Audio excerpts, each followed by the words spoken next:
नमस्कार दोस्तों। Good evening दोस्तों। जय श्री कृष्णा। कैसे हो मेरे प्यारे साथियों? गुड इवनिंग दोस्तों। जय श्री कृष्णा। कैसे हो? एक बार आ जाइए दोस्तों, लाइव आ जाइए फटाफट दोस्तों।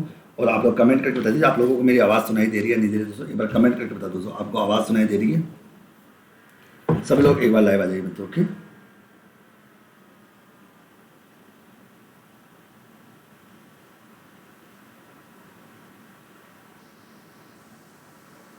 सबको दोस्तों गुड इवनिंग दोस्तों। जय श्री कृष्णा। आ जाइए एक बार।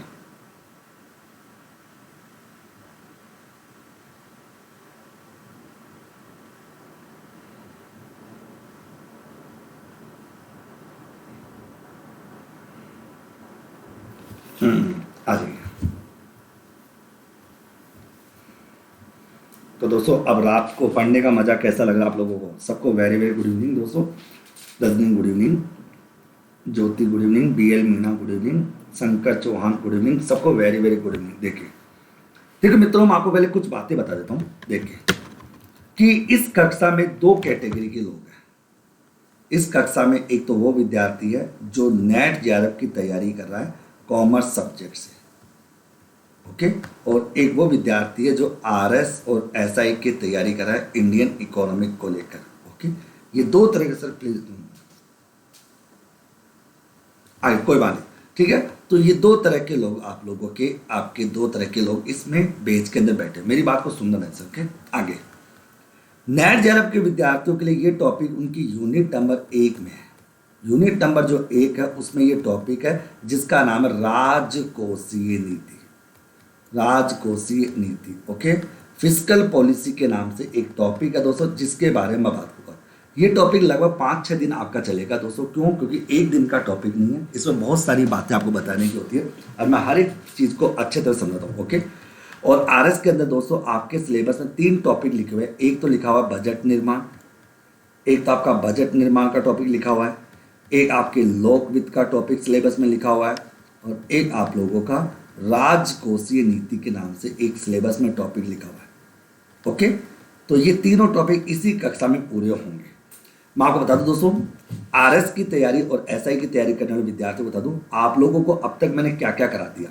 मैंने आप लोगों को मौद्रिक नीति का टॉपिक करा दिया, और मौद्रिक नीति के टॉपिक को मैंने आपको पूरा कंप्लीट करा दिया। हालांकि उसकी PDF देना बाकी है, मैं दे दूंगा बाद में, क्योंकि PDF मेरे पास थोड़ा टाइम लगता है, क्योंकि अभी नया नया काम है तो सब काम तरीके से होता है। दूसरा टॉपिक दोस्तों, मैंने आप लोगों को राष्ट्रीय आय का पढ़ाया था। राष्ट्रीय आय का टॉपिक मैंने पूरा पढ़ा दिया आप लोगों को, और उसकी PDF भी मैंने आप लोगों को दे दी, ओके। तीसरा टॉपिक था मतलब भारत में आर्थिक नियोजन। मैंने भारत में आर्थिक नियोजन का टॉपिक आप लोगों को पढ़ा दिया था, और उसकी भी मैंने आपको PDF दे दी थी, उसकी भी मैंने आपको PDF प्रोवाइड करा दी थी, ओके। चौथा टॉपिक दोस्तों, मैंने आपको निर्धनता को करा दिया। निर्धनता की भी मैंने आपको PDF पूरी दे दी दोस्तों, PDF आप लोगों को दे रखी, ओके। उसके साथ साथ दोस्तों मैंने आपको बेरोजगारी का टॉपिक करा दिया। बेरोजगारी की मैंने PDF नहीं दी थी, केवल आपको नोट्स लिखाए थे, जो आप लोगों ने अच्छे से लिख भी लिए थे, और आपको कोई दिक्कत भी आप लोगों के साथ नहीं आई थी, ओके। और आज अपन जो अच्छा, इसके अलावा दोस्तों मैंने आपको बैंकिंग का टॉपिक है, आपके सिलेबस में बैंकिंग का टॉपिक है, बैंकिंग की टॉपिक की PDF मैंने आपको दे दी है। और प्लस आपको दोस्तों मैंने 32 वीडियो भी आपको प्रोवाइड करा दी है।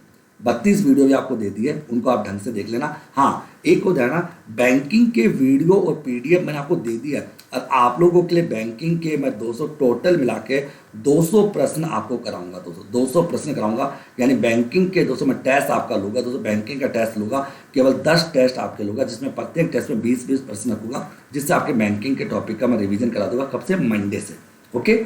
तो ये सारे टॉपिक मैं करा चुका। अब दोस्तों आपके आपके RS और SI की तैयारी करने वाले विद्यार्थियों के लिए सबसे बड़ा जो पोर्शन रहता है एग्जाम्स के लिए, मित्रों मेरे तो सुनना दोस्तों, RS और SI की तैयारी करने वाले विद्यार्थी मेरी बात को सुनना, कि सबसे पहले आप टॉपिक को ढंग से समझो, फिर आप इसके करंट के इश्यू को समझ पाओगे। जब आप टॉपिक को ही नहीं समझ पाओगे तो आप करंट के इश्यू समझ नहीं पाओगे।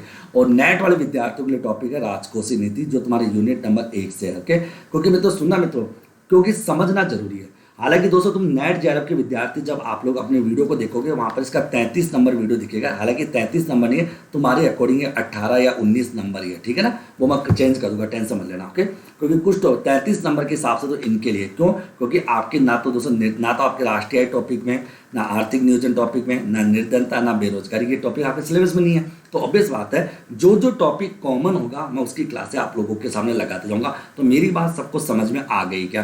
क्योंकि मैं तो सबसे पहले समझना जरूरी है कि कौन सा टॉपिक कौन से एग्जाम्स के लिए इंपॉर्टेंट है, कौन सी चीज़ कहाँ पर काम आएगी, कौन सी चीज़ कहाँ पर काम नहीं आएगी, ये समझना सबसे ज़्यादा जरूरी है। हालांकि मैं सारा सीक्वेंस में आपको कर दूंगा। अब देखो मैं तो समझना कुछ पीडीएफ देखो तो तुम पीडीएफ के चक्रों में दोस्तों दिक्कत है। तो मेरा एक व्यक्तिगत अनुभव कहता है कि थोड़ा समय अपनी पढ़ाई को दो और खुद अपने हाथों से नोट्स बनाओ। मैंने आपसे वादा देखो मैंने पहले वादा किया था कि आरएस के विद्यार्थियों के टोटल मिला के मैं 70 क्लासे लूंगा, ये मैं पहले ही बोल चुका था।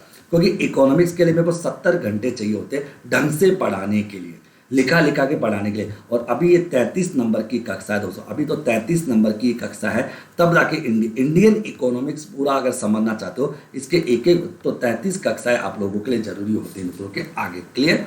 अब चलते हैं दोस्तों आप लोगों के सामने आगे की ओर अपन बढ़ते और धीरे धीरे अपन पॉइंट्स को कवर करते चलते। फिर आपको मैं कई बातें और बताते जाऊंगा जिससे आप लोगों के सब चीज़ें कवर। तो आरएस और एसआई की तैयारी करने वाले विद्यार्थी आप लोग बैंकिंग के वीडियो ढंग से देख लेना, और बैंकिंग के मैंने पीडीएफ भी आपको दे दिया, उसको भी आप ढंग से पढ़ लेना। मैं केवल बैंकिंग में आपको टेस्ट सीरीज कराऊंगा जिससे आपको टेस्ट सीरीज से आपका पूरा चीज़ कवर हो जाएगी। हालांकि मैं उसी में आपको पूरा रिविजन आपका करा दूंगा। ओके, और सबसे मजेदार बात है ये राजकोषीय नीति का जो टॉपिक है ना, ये लगभग दोस्तों 7-8 क्लास में कंप्लीट होगा, 7-8 क्लास में।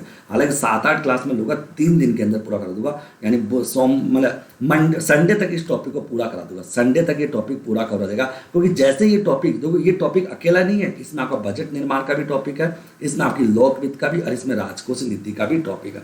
अब बताओ मित्रों मेरी बात समझ में आ गई सबको? अगर मेरी बात आप लोगों को समझ में आ गई है अच्छे से, क्योंकि मित्रों मैं चाहता हूं जिन्होंने भी मेरा पेड कोर्स ले रखा है दोस्तों, वो एक एक विद्यार्थी खुश होना चाहिए मित्रों। एक एक विद्यार्थी जिसने भी मेरा पेड कोर्स ज्वाइन कर रखा है, मैं चाहता हूं उसको मैं हर प्रकार से संतुष्ट कर सकूं, उसको हर चीज़ में प्रोवाइड करा सकूं। आप लोगों को मैं हर चीज़ प्रोवाइड करूँगा, बस थोड़ा समय लगता है तो, क्योंकि अभी आपको कोर्स लिए हुए मुश्किल से 10 दिन हुए हैं। ओके, नेट वाले बच्चे, अच्छा नेट वाले बच्चे तो खुश है, नेट जेआरएफ के बच्चे वैसे खूब खुश है, इनको तो लिमिट से भी ज़्यादा मिल गया। इन्होंने जो जीवन में जो सोचा भी नहीं था ना, उससे भी ज़्यादा यहाँ पर नोट्स मिल गए। लेकिन आरएस और एसआई वाले बच्चे होते तो आपको अभी 10 दिन हुए, तो कम से कम दोस्तों 1.5 महीना तो आप तुम्हें तो। हालांकि मैं आपसे वादा करता हूँ 15 अगस्त का टाइम मैं ले रहा हूँ आप लोगों के लिए, क्योंकि वैसे तुम्हारे 10 दिन बढ़ गए दोस्तों एग्जाम के। तो 15 अगस्त तक आप लोगों को मैं जो आप लोगों से वादा किया था वो सारा कंप्लीट कोर्स करा दूंगा, जिसमें आपका इकोनॉमिक्स सर्वे भी हो जाएगा। ओके, उसमें आपका इकोनॉमिक्स सर्वे हो जाएगा, राजस्थान की इकोनॉमिक्स का पोर्शन हो जाएगा। तो 15 अगस्त तक आप लोगों को मैं पूरा कोर्स फिनिश आप लोगों का करा दूंगा। ओके, अब शुरुआत करते हैं अपन आगे से। अपनी कॉपी और पेन निकाल लीजिए। तो नेट जेआरएफ वालों के लिए भी है कि क्लास संगीता मैंने अभी समझाया ना कि नेट जेआरएफ वाले बच्चों के लिए भी है। आपका सिलेबस नहीं देखा आप लोगों ने? आप लोग अपने नेट जेआरएफ वाले बच्चे आप लोग अपनी यूनिट नंबर 1 को देखो। यूनिट नंबर 201 में आपको क्या मिलेगा? आपको फिस्कल पॉलिसी, राजकोषीय नीति तथा मौद्रिक नीति के नाम से एक टॉपिक दे रखा है। तो राजकोषीय नीति में है ये टॉपिक, तो पढ़ाना पड़ेगा, और मैं तो पूरी डिटेल में बताता हूँ। अब देखो, सबसे पहला टॉपिक डालो बजट परिचय। अपन पहले बजट का परिचय पढ़ेंगे, बजट का परिचय, ये सबसे पहला बिंदु रहेगा, बजट का परिचय। ओके, सबसे पहले अपनी कॉपी में डालो बजट परिचय। ओके, इसके बारे में अपन डिस्कस करने वाले। ओके, यहीं से आपका टॉपिक लगा कि बजट क्या होता है, बजट किसे कहते हैं, ये सबसे पहले डिस्कस करेंगे। ओके, आगे सर हम आगे। अब सुनिए, सबसे पहली बात, बजट क्या होता है? देखो, बजट जो होता है मित्रों, वो सरकार की आय और सरकार के व्यय का एक विवरण पत्र होता है, एक स्टेटमेंट होता है।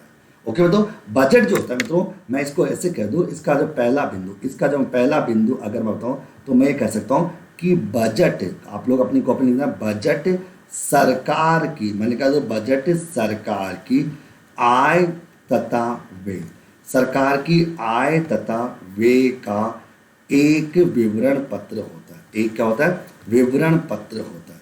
बजट सरकार की आय तथा व्यय का एक विवरण पत्र होता है मित्रों। बजट सरकार की आय तथा व्यय का एक विवरण पत्र होता है। और आरएस और एसआई वाले बच्चों के लिए एक खुशखबरी और है तुम्हारे लिए दोस्तों, ये कोर्स तो चलता ही रहेगा, मैं तुम्हारे लिए एक टेस्ट सीरीज भी शुरू कर दूंगा जिससे तुम लोग और जल्दी रिवीजन कर सको। वो मैं 1 तारीख से शुरू कर दूंगा आप लोगों की टेस्ट सीरीज। आप लोगों को दोस्तों संतुष्ट करना मेरी जिम्मेदारी। ओके, तो 1 तारीख से आरएस वालों का ये टॉपिक तो चलता ही रहेगा, मैं टॉपिक वाइज आपका टेस्ट भी शुरू कर दूंगा, जिससे आप लोगों का साथ के साथ पूरा रिविजन होता जाएगा, जिसमें करंट के मुद्दे भी आ जाएंगे। बजट सरकार की आय तथा व्यय का एक विवरण पत्र में तो बजट सरकार की आय और व्यय का एक विवरण पत्र होता है। सबसे पहली बात तो ये। सेकंड पॉइंट नंबर, सेकंड क्या रहता है मित्रों कि बजट एक संवैधानिक प्रक्रिया है, मतलब एक संवैधानिक प्रक्रिया दोस्तों। ओके, तो बजट जो है एक संवैधानिक प्रक्रिया होती है, लेकिन सबसे बड़ी मजेदार बात है देखो, बजट एक संवैधानिक प्रक्रिया तो है, किंतु संविधान के किसी भी अनुच्छेद में बजट शब्द का कोई उल्लेख नहीं किया गया है। मित्रों मैंने क्या लिखा, सेकंड बिंदु मैंने लिखा कि बजट जो है, मतलब बजट एक संवैधानिक प्रक्रिया है। बजट एक कौन सी प्रक्रिया, तो संवैधानिक प्रक्रिया है। बजट एक संवैधानिक प्रक्रिया है मित्रों, संवैधानिक प्रक्रिया है, किंतु बजट एक संवैधानिक प्रक्रिया है, किंतु अगर बात है किंतु संविधान के मतलब संविधान के किसी भी अनुच्छेद में, संविधान के किसी भी अनुच्छेद में बजट शब्द का उल्लेख नहीं किया गया, बजट शब्द का उल्लेख नहीं किया गया है, बजट शब्द का उल्लेख नहीं किया गया। ओके, तो मित्रों मैंने क्या कहा कि बजट एक संवैधानिक प्रक्रिया है, पहले लोकसभा में, फिर राज्यसभा में, फिर इस तरह से लगती, लोकसभा, राज्यसभा, राष्ट्रपति, इस प्रकार से चलता रहता है। तो ये संवैधानिक प्रक्रिया तो है मित्रों, बजट एक संवैधानिक प्रक्रिया तो है, किंतु संविधान के किसी भी अनुच्छेद में बजट शब्द का कोई उल्लेख नहीं किया गया है। किंतु यहां पर था किंतु, अगर किंतु अनुच्छेद 112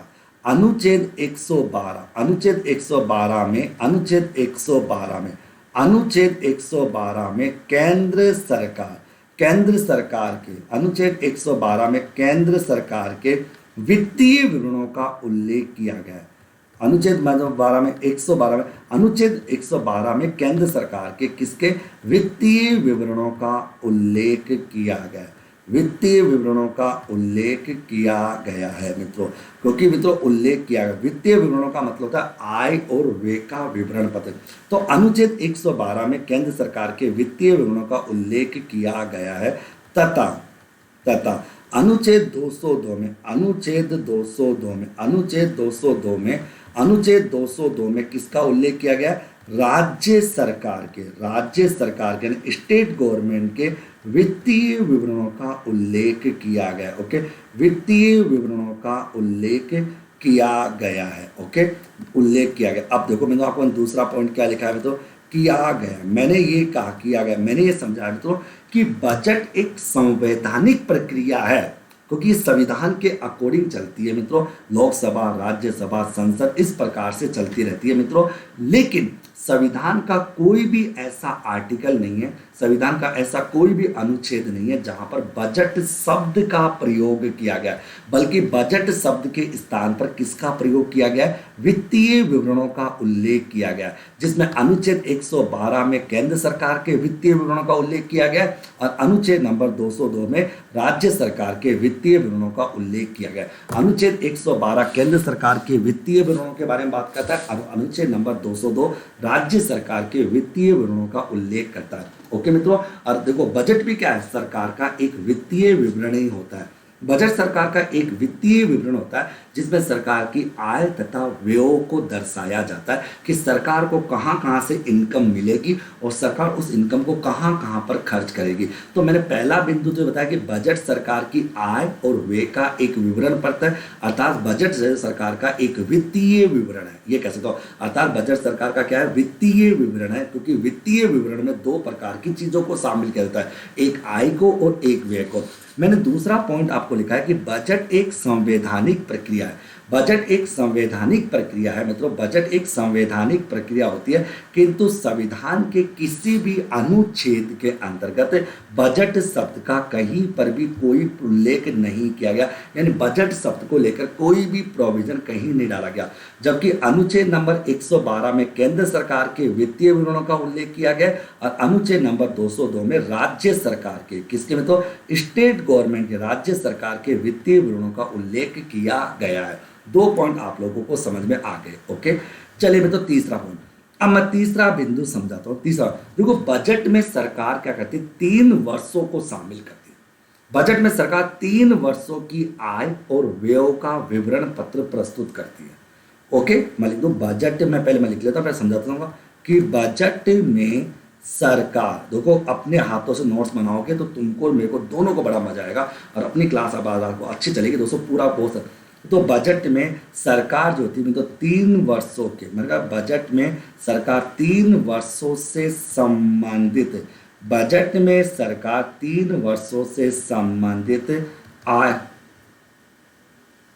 ओके, बजट में सरकार 3 वर्षों से संबंधित आय व्यय का, आय और व्यय का विवरण पत्र, आय तथा व्यय का विवरण पत्र प्रस्तुत करती है। ओके, प्रस्तुत करती है, ये धारणा कि बजट में सरकार 3 वर्षों से संबंधित आय तथा व्यय का विवरण प्रस्तुत करती है। अब देखो 3 वर्ष कौन कौन से, यानी जब भी आप बजट को देखोगे दोस्तों, मैं आपको लाइव बजट दिखाऊंगा, बजट, ओके, मतलब लाइव में बजट की बातें बताऊंगा दोस्तों, क्योंकि दोस्तों फिजिकल पॉलिसी के नोट्स आप खुद बना लेना दोस्तों, क्योंकि हो सकता है इसकी पीडीएफ लेट आपको मिले, और पीडीएफ के भरोसे मत रहना दोस्तों, पीडीएफ से बेटर आपको मैं यहाँ पर लिखा दूंगा, हालांकि 4-5 दिन लगेंगे लेकिन बहुत शानदार बता दूंगा आपको, टॉपिक पूरा कवर करा दूंगा, करंट के इश्यूज वगैरह के।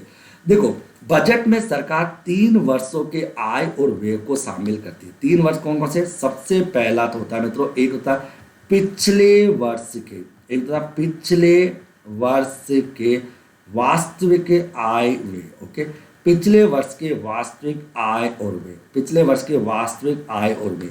दूसरा होता है मेरे प्यारे साथियों को चालू वर्ष के, कौन से वर्ष के, चालू वर्ष के, चालू वर्ष के संशोधित आय तथा व्यय, ओके, संशोधित आय तथा व्यय, चालू वर्ष के संशोधित आय तथा व्यय, ओके। और एक रहता है दोस्तों, तीसरे नंबर का रहता है आगामी वर्ष के, कौन से वर्ष के, तो आगामी वर्ष के, आगामी वर्ष के अनुमानित, आगामी वर्ष के अनुमानित आय तथा व्यय, ओके, आय तथा व्यय, ओके। अब सुनना कैसे, देखो मित्रों मैंने क्या बताया मित्रों आप लोगों को, बजट में सरकार 3 सालों को कंसीडर करके चलती है। जैसे सपोज करो मित्रों 1 फरवरी 2021 को वित्त मंत्री निर्मला सीतारमण ने बजट प्रस्तुत किया था, 1 फरवरी 2021 को, तो 1 अप्रैल, तो दो आपका जो 2021-22 है ये तो हो गया दोस्तों आपका आगामी वर्ष, और जो आपका 2020-21 है वो हो गया चालू वर्ष, और जो आपका 2019-20 है वो हो जाएगा आपका पिछला वर्ष। इस प्रकार से ध्यान रखना, ये करंट की बात है, ओके। तो मित्रों मैंने क्या कहा कि बजट जो होता है उस बजट में 3 आप देना, तो जब आप कभी बजट को देखोगे तो बजट में 3 कॉलम आपको दिखेंगे। एक होगा 2019-20 का कॉलम, क्योंकि अभी जो सरकार ने 1 फरवरी 2021 को वित्त मंत्री निर्मला सीतारमण ने जो बजट दिया था वो 21-22 का बजट था दोस्तों, 21-22 का बजट था। तो 21-22 तो हो गया आगामी, तो आगामी है वो अनुमानित है, क्योंकि सरकार ने केवल अनुमान लगाया है, ओके। और जो 19-20 चला गया वो वास्तविक था, क्योंकि एक्चुअल में हो चुका। और अब 19-20-21 अभी खत्म नहीं हुआ, क्योंकि 20-21 खत्म कब होता है, 31 मार्च 2021 को। जब 31 मार्च 2021 को खत्म होगा तो दोस्तों अभी तो ईयर चल रहा है, तो वो उसको क्या संशोधित, अभी उसमें संशोधन करना बाकी है, क्योंकि अभी 1 महीना बाकी है, अभी तो फरवरी में आया, तो फरवरी और मार्च का, क्योंकि देखो बजट कब आया 1 फरवरी 2021 को, तो 1 फरवरी 2021 को आया है, तो कॉमन सेंस कहता है फरवरी और मार्च का महीना अभी बाकी है, तो उसमें क्या संशोधन किया जाएगा वो सब चीजें आएगी। तो मैंने यहाँ पर ये समझाया कि बजट जो है मित्रों, उस बजट में सरकार 3 सालों से संबंधित आय और व्यय का विवरण पत्र प्रस्तुत करती है, जिसमें एक तो पिछले वर्ष के वास्तविक आय व्यय को शामिल करती है, एक चालू वर्ष के संशोधित आय व्यय को शामिल करती है, और एक आगामी वर्ष के अनुमानित आय और व्यय को शामिल किया जाता है। 3 बातें अभी तक मैं बता चुका। बजट सरकार की आय और व्यय का विवरण पत्र है, अर्थात बजट एक वित्तीय विवरण पत्र है। बजट जो है वो एक संवैधानिक प्रक्रिया है, लेकिन संविधान के किसी भी अनुच्छेद में बजट को लेकर कहीं पर भी कोई प्रोविजन नहीं है, बल्कि संविधान में जो वित्तीय विवरणों का उल्लेख है, अनुच्छेद 112 में केंद्र सरकार के वित्तीय यानी सेंट्रल गवर्नमेंट की बात कर रखी है अनुच्छेद नंबर 112 में, और अनुच्छेद नंबर 202 में राज्य सरकार की बात कही गई मित्रों। तो बजट अपने तीसरा पॉइंट लिखा है कि बजट में सरकार जो है वो 3 वर्षों से संबंधित आय और व्यय का विवरण पत्र क्या करती है, प्रस्तुत करती है। यानी 3 सालों से संबंधित आय और व्यय का विवरण पत्र जो है वो बजट के अंतर्गत प्रस्तुत किया जाता है। यहां तक बात आप लोगों को समझ में आ गई होगी। चौथा बिंदु क्या है वो देखिए, चौथा बिंदु में तो कि बजट का संबंध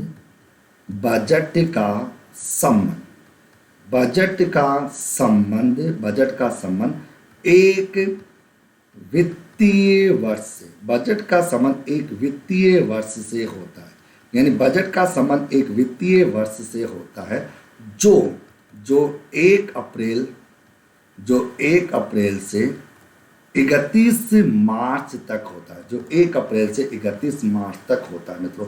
तो मित्रों मैंने कहा कि बजट का संबंध एक वित्तीय वर्ष से होता है, और वित्तीय वर्ष का मतलब होता है कि 1 अप्रैल से लेकर 31 मार्च, यानी जो बजट डिक्लेयर होता है मित्रों वो 1 अप्रैल से 31 मार्च तक के लिए होता है। तो मैंने कहा कि बजट का संबंध जो है वो एक वित्तीय वर्ष से होता है, एक फाइनेंशियल ईयर से होता है, और वित्तीय वर्ष का मतलब होता है 1 अप्रैल से लेकर 31 मार्च तक का समय। 1 अप्रैल से लेकर 31 मार्च तक का जो समय होता है मित्रों, 1 अप्रैल से लेकर 31 मार्च तक का जो समय, 1 अप्रैल से लेकर 31 मार्च तक का जो समय होता है मित्रों, 1 अप्रैल से लेकर 31 मार्च तक का जो टाइम होता है वो बजट से संबंधित माना जाता है। अब देखो मजेदार बात, ये हो गई 4 बातें। फिर मैं तुमको 5वीं बात आपको नोट करके, मतलब 5वीं बात बड़ी प्यारी है कि बजट जो है मित्रों, बजट, ये बजट जो है मित्रों, बजट सरकार की यानी गवर्नमेंट की, बजट सरकार की राजकोषीय नीति, राजकोषीय नीति को इंग्लिश में फिस्कल पॉलिसी, बजट सरकार की राजकोषीय नीति का एक भाग है, मतलब इसका एक पार्ट है। क्योंकि मित्रों, क्यों है मित्रों, क्योंकि सरकार मतलब तो भारत सरकार हो गई, क्योंकि सरकार अपनी राजकोषीय नीति में, क्योंकि सरकार अपनी राजकोषीय नीति में, सरकार अपनी राजकोषीय नीति के माध्यम से, क्योंकि सरकार अपनी राजकोषीय नीति के माध्यम से, राजकोषीय नीति के माध्यम से प्रति वर्ष 3 मदों पर विचार विमर्श करती है, 3 मदों पर विचार विमर्श करती है, 3 मदों पर विचार विमर्श करती है, 3 मदों पर क्या करती है, विचार विमर्श करती है। देखो मैं सुना दो, मैंने क्या किया कि बजट सरकार की राजकोषीय नीति का एक भाग है, ओके, क्योंकि सरकार बजट के तौर पर ही अपनी राजकोषीय नीति को डिक्लेयर करती है।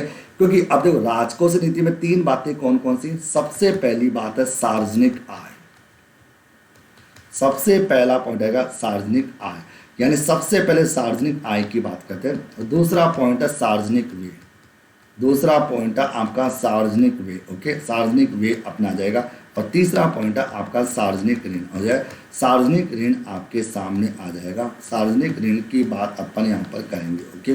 तो मित्रों मैंने क्या समझाया कि बजट जो है वो सरकार की राजकोषीय नीति का भाग है, क्योंकि राजकोषीय नीति में 3 मदों पर विचार विमर्श किया जाता है। एक तो ये देखा जाता है कि सरकार को इनकम कहाँ कहाँ से प्राप्त होती है, सरकार की इनकम के कौन कौन से सोर्सेज है, सरकार कहाँ कहाँ पर इनकम को खर्च करती है, और यदि इनकम कम और खर्चे ज़्यादा अगर हो जाते हैं तो सरकार ऋण की व्यवस्था कैसे कैसे करती है। इन सब बातों का उल्लेख कौन सी नीति में किया जाता है, राजकोषीय नीति में किया जाता है। और पिछली बार SI के एग्जाम में प्रश्न पूछा गया था कि राजकोषीय नीति किसके द्वारा जारी की जाती है, तो राजकोषीय नीति सरकार के द्वारा जारी की जाती है। किस रूप में जारी की जाती है, बजट के रूप में जारी की जाती है। जो बजट होता है वही राजकोषीय नीति होती है। तो राजकोषीय नीति में 3 मदों पर विचार, कई बार एग्जाम में ये भी प्रश्न पूछा जाता है कि राजकोषीय नीति के कौन कौन से भाग होते हैं, तो राजकोषीय नीति के 3 भाग होते हैं। एक होता है आपकी सार्वजनिक आय, एक होता है आपका सार्वजनिक व्यय, और एक होता है सार्वजनिक ऋण। जबकि अगर मैं कहूँ मैं तो जबकि बजट में सरकार केवल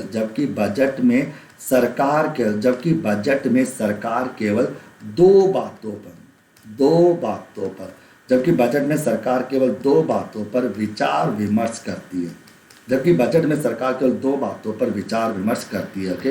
बजट में सरकार जो थी 2 बातों पर विचार विमर्श करती है। किस किस पर दोस्तों, एक तो बात करती है सार्वजनिक आय पर कि सरकार को इनकम कहाँ कहाँ से मिलेगी, उस पर बात करती है। और एक बात करती है सरकार उस इनकम को कहाँ कहाँ पर खर्च करेगी, उस पर विचार विमर्श किया जाता है, ओके मित्रों। मैंने क्या कहा तो देखो बजट में तो केवल 2 ही मदों पर विचार विमर्श किया जाता है, सरकार की इनकम और सरकार के खर्चों पर, कि सरकार अपनी इनकम को कहाँ कहाँ पर खर्च करेगी, और सरकार अपनी इनकम से सरकार को इनकम कहाँ कहाँ से मिलेगी, मतलब डायरेक्ट टैक्स से पैसा कैसे मिलेगा, इनडायरेक्ट टैक्स से पैसा कैसे मिलेगा, इनकम टैक्स से कितना पैसा मिलेगा, कॉर्पोरेट टैक्स से कितना पैसा मिलेगा, GST से कितना पैसा मिलेगा। ये तो होगी सरकार की आय।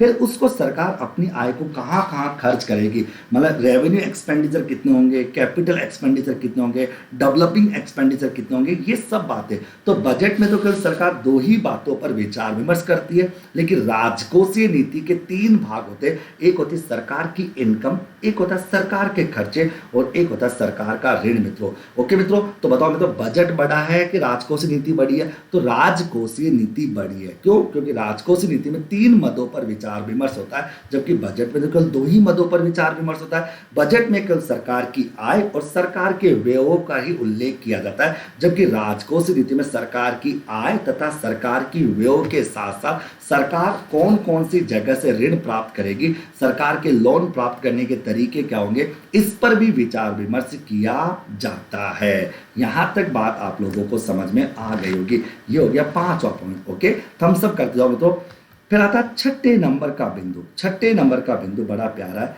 कि बजट, मैं लिखता भी जाता हूं, बजट शब्द की उत्पत्ति, कि बजट शब्द आया कहां से। बजट शब्द की उत्पत्ति जो है मित्रों वो है आपकी फ्रांसीसी। बजट शब्द की उत्पत्ति फ्रांसीसी भाषा के बुलेट शब्द से हुई है। किससे होता है? बुलेट शब्द से हुई है। बजट शब्द की उत्पत्ति फ्रांसीसी भाषा के बुलेट शब्द से हुई है मित्रों। बजट शब्द की उत्पत्ति हाँ बिल्कुल, राजकोषीय नीति के अंतर्गत बजट को शामिल किया जाता है। बिल्कुल किया जाता है, बिल्कुल सही लिखा, क्योंकि राजकोषीय नीति के तीन भाग होते हैं जबकि बजट के दो भाग है। ओके, बहुत प्यारा। बजट शब्द की उत्पत्ति फ्रांसीसी भाषा का एक शब्द बुलेट से हुई है। बुलेट शब्द से हुई है। जिस बुलेट शब्द से हुई है मित्रों के, जिसका, इस बुलेट का, जिसका शाब्दिक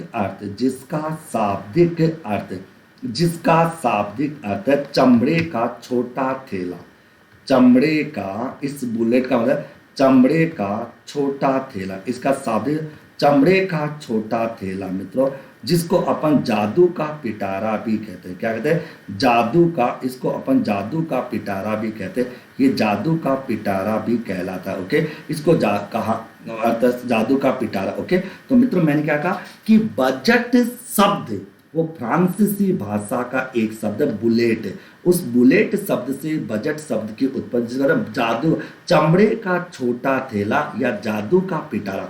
आपने कभी नोटिस किया दोस्तों, चमड़े का छोटा थैला जो होता है वो मैरून कलर का होता है, यानी रेड कलर का होता है मित्रों के। आपने देखा बजट भी दोस्तों रेड कलर। ओके ना दोस्तों, बना ओके ओके आपको लगता है दोस्तों, एक बात सुना बताओ, ये जो बजट है ना, बजट, एक बात सुना, बजट जो है मेरे प्यारे साथियों, ये एक चमड़े का छोटा थैला होता है। आपने देखा बजट जो रेड कलर का होता है और वो जादू का पिटारा होता है। जब भी कोई वित्त मंत्री बजट प्रस्तुत करता है उसको अपने सीने से लगा के रखता है, क्योंकि वो जादू का पिटारा है। क्योंकि उसमें दोस्तों बहुत सारे धमाके होने होते हैं जो किसी को भी नहीं पता होते कि एक्चुअल में बजट में क्या निकलने वाला है, बजट में क्या क्या बातें सामने आएगी। तो बजट शब्द की उत्पत्ति फ्रांसीसी भाषा के बुलेट शब्द से हुई है, जिसका शाब्दिक अर्थ चमड़े का छोटा थैला या जादू का पिटारा। ओके, आगे, जिसमें बिल्कुल ओके, आगे फिर मैं आपके सामने सातवां बिंदु रखता हूँ। मैं तो बस प्लीज रिक्वेस्ट है, तुम पीडीएफ के लिए कभी मत बोला करो। ये पीडीएफ, मेरे को पीडीएफ से पढ़ाना बहुत ही घटिया लगता है। लिखा के पढ़ाना, नोट्स बना के पढ़ाना और संयम से पढ़ाना, तो वो ही मेरे को अच्छा लगता है। बस आराम, थोड़ा समय दो पढ़ाई को, डिटेल में पढ़ो, चीज़ों को जानो, फिर समझो, तब जाके आपको पढ़ने का मजा आता है। तुम्हें 12 पीडीएफ दे दो, पीडीएफ दे दो, पीडीएफ, ये पीडीएफ का रोना मत किया करो। ओके, आगे अब देखो मित्रों, आगे फिर मैंने कहा मित्रों कि अगला पॉइंट लिखा कि बजट शब्द, बजट शब्द का सर्वप्रथम प्रयोग, कि बजट शब्द का सबसे पहला प्रयोग 1803 में फ्रांस में किया गया। ओके, फ्रांस में किया गया था। ओके, यानी फ्रांस में किया गया था। बजट शब्द का सबसे पहले प्रयोग 1803 में मित्रों फ्रांस में किया गया था। ओके मित्रों, आगे फिर आता है आठवां बिंदु कि विश्व में सर्वप्रथम, यानी विश्व में सबसे पहले, विश्व में सर्वप्रथम बजट की घोषणा, विश्व में सर्वप्रथम बजट की घोषणा। ओके, विश्व में सबसे पहले बजट की घोषणा, विश्व में सबसे पहले बजट की घोषणा 1733 में एक था ब्रिटिश प्रधानमंत्री, एक था मतलब ब्रिटिश प्रधानमंत्री, ब्रिटिश प्रधानमंत्री, मैंने कहा दोस्तों कि बजट, विश्व में बजट की घोषणा 1733 में ब्रिटिश प्रधानमंत्री रॉबर्ट रॉबर्ट बोलपोल के द्वारा रॉबर्ट बोलपोल के द्वारा की गई, रॉबर्ट बोलपोल के द्वारा की गई। ओके, की द्वारा मैंने कहा कि विश्व में सबसे पहले बजट की घोषणा 1733 में ब्रिटिश प्रधानमंत्री रॉबर्ट बोलपोल के द्वारा की गई। इसीलिए मैंने कहा कि इसीलिए रॉबर्ट बोलपोल को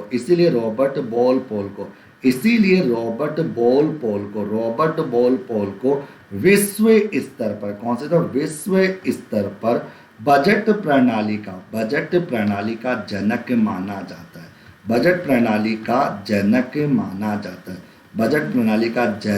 माना जाता है। ओके मित्रों, किसको? रॉबर्ट बोलपोल को। अब सुनिए, तो मैंने क्या कहा कि विश्व में सबसे पहले बजट की घोषणा 1733 में ब्रिटिश प्रधानमंत्री रॉबर्ट बोलपोल के द्वारा की गई थी। इसीलिए रॉबर्ट बोलपोल को विश्व स्तर पर बजट प्रणाली का जनक माना जाता है मित्रों के। तो मित्रों, ये तो था बजट का एक छोटा सा परिचय जो मैंने आपको बता दिया। बताइए मित्रों, बजट का परिचय आप लोगों को समझ में आया या नहीं आया? यस या नो? पहले तो चलो, ये एक पार्ट, पिक्चर का पहला भाग कंप्लीट हो गया, बजट का एक इंट्रोडक्शन जो मैंने आपके सामने कि बजट सरकार की आय और व्यय का एक विवरण पत्र होता है, अर्थात सरकार का एक वित्तीय विवरण होता है।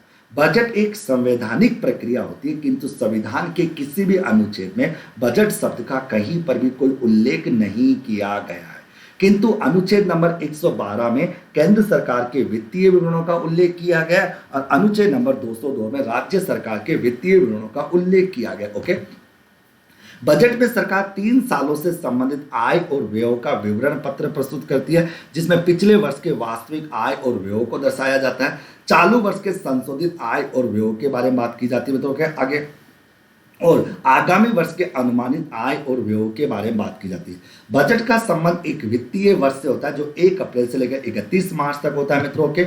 बजट सरकार की राजकोषीय नीति का एक भाग है, क्योंकि सरकार अपनी राजकोषीय नीति के माध्यम से हर साल 3 मदों पर विचार विमर्श करती है, जिसमें सार्वजनिक आय, सार्वजनिक व्यय और दोस्तों सार्वजनिक ऋणों के बारे में बात की जाती है। ओके मित्रों, सार्वजनिक ऋण, जबकि बजट में दोस्तों सरकार केवल 2 ही बातों पर विचार विमर्श करती है, सार्वजनिक आय और सार्वजनिक व्यय के बारे में बात करती है। यहां तक की बात आप लोगों को समझ में आ गई क्या मित्रों? अब देखो, यहां तक की बात अगर समझ, तो ये तो गया दोस्तों। अच्छा, बजट शब्द की उत्पत्ति फ्रांसीसी भाषा के बुलेट शब्द से हुई है, जिसका शाब्दिक अर्थ चमड़े का छोटा थैला या जादू का पिटारा बताया गया। बजट शब्द का सबसे पहले प्रयोग 1803 फ्रांस में किया गया था और विश्व में दोस्तों पहली बार बजट जो 1733 में ब्रिटिश प्रधानमंत्री रॉबर्ट बोलपोल के द्वारा जारी किया गया था। इसीलिए रॉबर्ट बोलपोल को विश्व स्तर पर बजट प्रणाली का जनक कहा जाता है मेरे प्यारे साथियों। अब चलते हैं, ये तो गया इस पिक्चर का पहला भाग। अब आ जाओ मैं तो पिक्चर का दूसरा भाग। ऐसे आपको टुकड़ों में पढ़ाऊंगा दोस्तों, बड़ा मजा आएगा दोस्तों, ये टॉपिक बड़ा प्यारा है दोस्तों। अब बात करेंगे दोस्तों भारत में बजट प्रणाली का इतिहास। भारत में बजट प्रणाली का इतिहास। अब बात करेंगे भारत में बजट प्रणाली के इतिहास को लेकर हम चर्चा करने वाले। ओके, भारत में बजट प्रणाली के इतिहास को लेकर अब मैं आपके सामने टीका टिप्पणी करने वाला हूं कि भारत का क्या इतिहास है। ओके, चलो मित्रों आ जाओ मेरे लाडलो, अब देखते हैं, अपन चलते हैं आगे की कहानी की ओर कि भारत में बजट प्रणाली का क्या इतिहास है। इतिहास का सबसे पहला पन्ना कि भारत का जो सबसे पहले बजट है वो 18 फरवरी 1860 में जारी हुआ था। लॉर्ड कैनिंग के कार्यकाल में जारी किया गया था। उस समय वहां पर एक वित्तीय सदस्य था जिसका नाम जेम्स विल्सन नाम का एक व्यक्ति था। उसने सबसे पहले बजट जारी किया था, इसीलिए जेम्स विल्सन को भारतीय बजट प्रणाली का जनक कहा जाता है। अब तुम्हारे ऊपर से चला गया, कोई बात नहीं, लिखो। मैंने कहा मित्रों, भारत का सर्वप्रथम बजट 18 फरवरी, कब मित्रों? 18 फरवरी 1860 को, 18 फरवरी 1860 को लॉर्ड कैनिंग, मैंने कहा लॉर्ड कैनिंग के कार्यकाल में, लॉर्ड कैनिंग के कार्यकाल में, लॉर्ड कैनिंग के कार्यकाल में कार्यरत, लॉर्ड कैनिंग के कारण कार्यरत वित्तीय सदस्य, कार्यरत वित्तीय सदस्य, ओके, वित्तीय सदस्य, वित्तीय सदस्य, वित्तीय सदस्य जेम्स विल्सन। दोस्तों कौन सा तो James Wilson, James Wilson, okay, James Wilson के द्वारा, जेम्स विल्सन के द्वारा प्रस्तुत किया गया, प्रस्तुत किया गया था, प्रस्तुत किया गया था, ओके, जेम्स विल्सन के द्वारा प्रस्तुत किया गया था। इसीलिए इसीलिए जेम्स विल्सन को, इसीलिए जेम्स विल्सन को, इसीलिए जेम्स विल्सन को, जेम्स विल्सन को भारतीय बजट प्रणाली का, इसीलिए जेम्स विल्सन को भारतीय बजट प्रणाली का, भारतीय बजट प्रणाली का जनक माना जाता है, भारतीय बजट प्रणाली का जनक माना जाता है मित्रों, माना जाता है। जबकि देखो विश्व स्तर पर दोस्तों जनक, देखो विश्व स्तर पर जनक कौन था, विश्व स्तर पर जनक था रॉबर्ट, मतलब अगर था रॉबर्ट वॉलपोल था, रॉबर्ट वॉलपोल था विश्व स्तर पर। अब देखो मैंने यहाँ पर आप लोगों को ये बताया मेरे लाडलो कि भारत में सबसे पहला बजट 18 फरवरी 1860 को प्रस्तुत किया गया था। किसके द्वारा किया गया था? लॉर्ड कैनिंग का कार्यकाल था, ओके, और जेम्स विल्सन के द्वारा ये बजट प्रस्तुत किया गया था। इसीलिए जेम्स विल्सन को भारतीय बजट प्रणाली का जनक माना जाता है, ओके। ये बात आप लोगों को समझ में आ गई होगी, ओके। अब समझ में आ गई तो एक यहाँ पर इस पॉइंट का एक नोट भी लिख लो, इसके नीचे जस्ट एक नोट लिखा देता हूँ मित्रों। क्या नोट है? वो नोट ये है मेरे प्यारे साथियों कि जेम्स विल्सन जिसने सबसे पहले भारत में बजट को प्रस्तुत किया था, जो भारतीय बजट प्रणाली का जनक है, जेम्स विल्सन के द्वारा, जेम्स विल्सन द्वारा सर्वप्रथम 24 जुलाई 1860 को, जेम्स विल्सन द्वारा 24 जुलाई 1860 को आयकर, इनकम टैक्स, आयकर लगाया गया। क्या लगाया गया? आयकर लगाया गया। मेरे बात सुनो, मैंने कहा था तो जेम्स विल्सन के द्वारा सर्वप्रथम 24 जुलाई 1860 को आयकर लगाया गया। मित्रों क्या लगाया गया? आयकर लगाया गया। इसीलिए 24 जुलाई 2010, 24 जुलाई 2010 को, 24 जुलाई 2010 को आयकर, इनकम टैक्स के 150 दिन, 150 वर्ष, 150 वर्ष पूरे हो जाने, 150 पूरे हो जाने, पूरे हो जाने के उपलक्ष्य में, पूरे हो जाने के उपलक्ष्य में, पूरे हो जाने के उपलक्ष्य में भारत में प्रति वर्ष 24 जुलाई को विश्व आयकर दिवस, राष्ट्रीय आयकर दिवस, आयकर दिवस मनाया जाता है।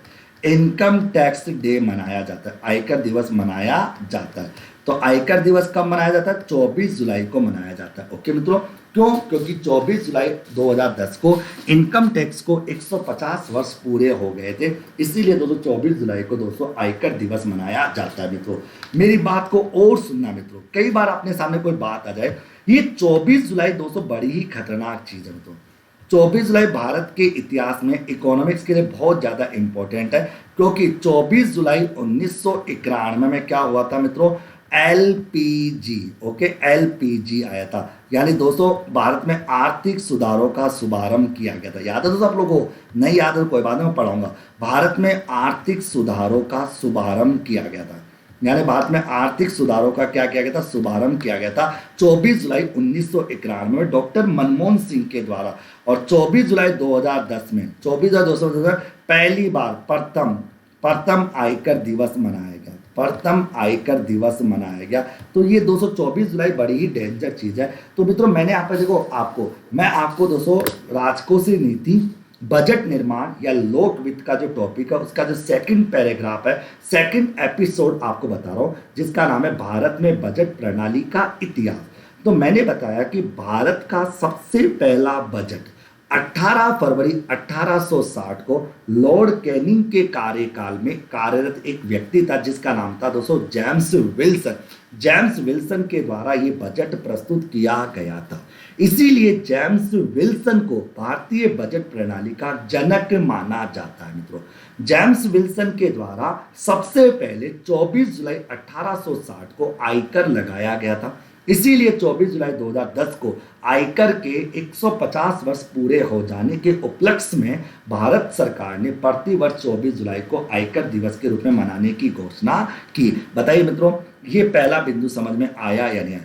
यानी भारत में बजट प्रणाली के इतिहास का जो पहला बिंदु है, ये पहला बिंदु आप लोगों के माइंड में सेट हुआ है तो यानी भारत में बजट प्रणाली का इतिहास है, उस इतिहास का पहला बिंदु और पहले बिंदु का जो एक इंपॉर्टेंट जो फैक्ट था वो फैक्ट भी मैं आपको बता चुका दोस्तों। ओके, यहां तक की बात समझ में आ गई। अब चलते हैं दोस्तों दूसरे बिंदु की ओर। दूसरा बिंदु क्या कहता है? दूसरा बिंदु कहता है कि वर्ष 1923 और 1924 वर्ष 1923-24 में वर्ष 1923-24 में विलियम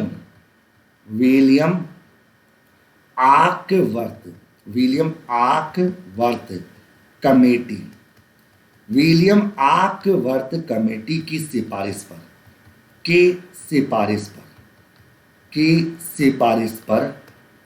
सिफारिश पर रेल बजट को आम बजट से अलग कर दिया था। रेल बजट को अलग कर दिया गया था, यानी रेल बजट को आम बजट से अलग कर दिया था। कहानी क्या है सुनिए में, तो कहानी में बड़ा मजा आने वाला था। तो देखो हुआ क्या कि भाई साहब हुआ क्या कि ये तो आपको पता है कि 18 फरवरी 1860 में भारत सरकार का अपना पहला बजट प्रस्तुत हुआ था। ओके, तो इसी दौरान दोस्तों क्या हुआ था, 18 आपका आम बजट और रेल बजट दोनों साथ साथ प्रस्तुत हुए थे। दोनों को साथ साथ प्रस्तुत किया गया था सरकार ने। आम बजट और रेल बजट दोनों को साथ साथ प्रस्तुत किया था। लेकिन दोस्तों और ये कहानी कब तक चलती रही? ये कहानी चलती रही तो 1923-24 तक चलती रही। लेकिन 1923 में दोस्तों एक आ गया भाई साहब कमेटी, एक सरकार ने, उस समय अंग्रेजों की सरकार थी, तो उस समय विलियम आकवर्थ एक व्यक्ति था, इसकी अध्यक्षता में एक कमेटी बैठा दी गई और इसने ज़रा पंचायती कर दी। इसने कहा नहीं, इसने अलग अलग कर दिया और ये कह दिया कि नहीं, आम बजट अलग डिक्लेयर होगा और रेल बजट अलग डिक्लेयर होगा। और भाई साहब ने एक बात और कह दी कि रेल बजट पहले डिक्लेयर होगा और आम बजट बाद में डिक्लेयर होगा। ये बात भी इस समिति ने कह दी। तो भाई साहब हो गया। मैं तो अब आपने देखा दोस्तों कि फिर आता है दोस्तों कहानी में नया, भाई साहब फिर आती है 2014 में तूफान। 2014 में दोस्तों भाई साहब तूफान मचाने के लिए आ जाता है मोदी भाई। और मोदी ने दोस्तों क्या कर दिया, अपने जीवन का दोस्तों अलग ही मकसद लेकर वो जन्मा था भाई साहब। वो खुद अकेला, बोला खुद सिंगल, उसने सबको ही सिंगल करना शुरू कर दिया भाई साहब। कि उसने खुद को, उसने क्या किया देखो उसकी कहानियां सुनो। उसने दोस्तों एक तो नीति आयोग को, मतलब नीति आयोग को दोस्तों सॉरी योजना आयोग को नीति आयोग को बदल दिया, सारे आयोगों को एक कर दिया, बैंकों को एक कर दिया, टैक्स को एक कर दिया, पता नहीं दोस्तों बहुत सी चीजों को एक कर दिया। उसका बस नहीं चले। अच्छा, उसने आदमी और औरत को एक कर दिया। उसने ये कह दिया कि भाई आदमी आदमी से शादी कर सकता है। ओके, धारा 377 उसने हटा दी मित्रों, धारा 377 हटा दी, भाई आदमी आदमी से शादी कर सकता है। तो भाई साहब वो आदमी थोड़ा अलग टाइप का था दोस्तों, उसका समझ है। तो उसने क्या किया मित्रों, 2017-18 तक ये कहानी चलती रही।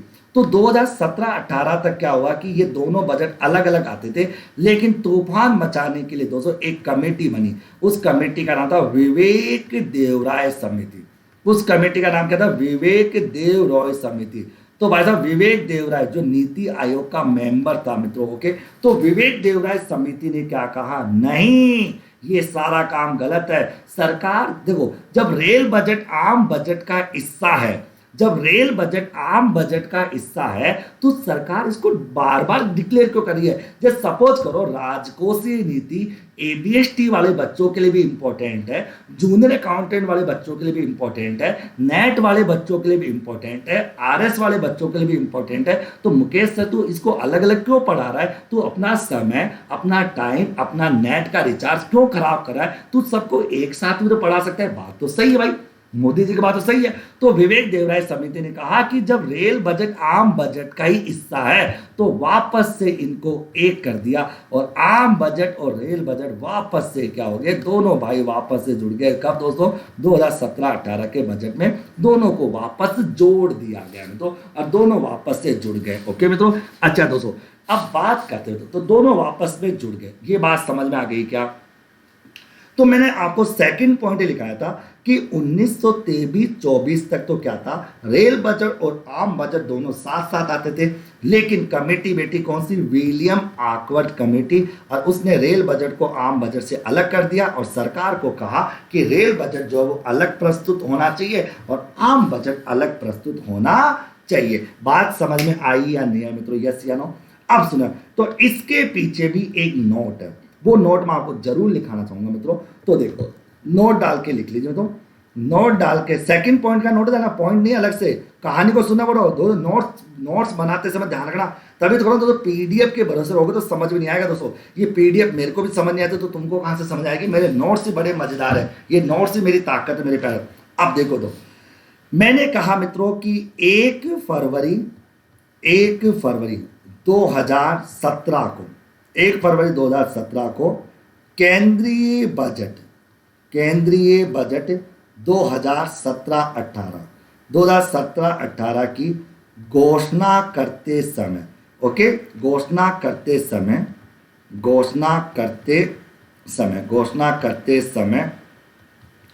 विवेक देवराय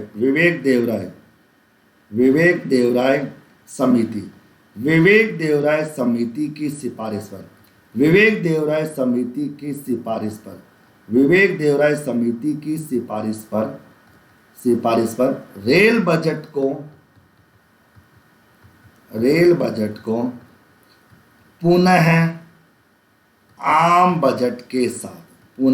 सिफारिश पर रेल बजट को पुनः आम बजट के साथ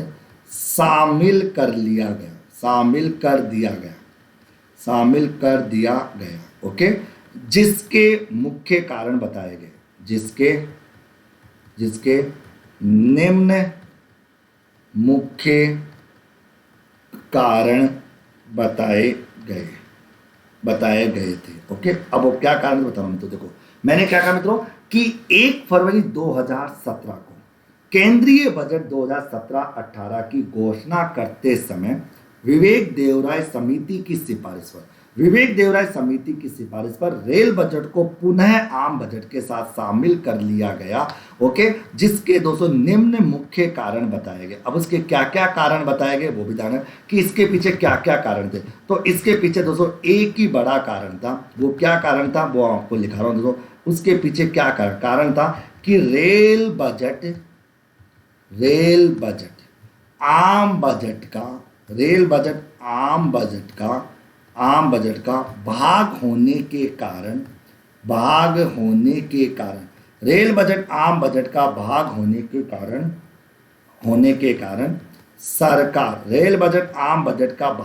के कारण सरकार द्वारा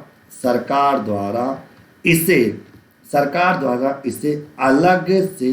अलग से घोषित करने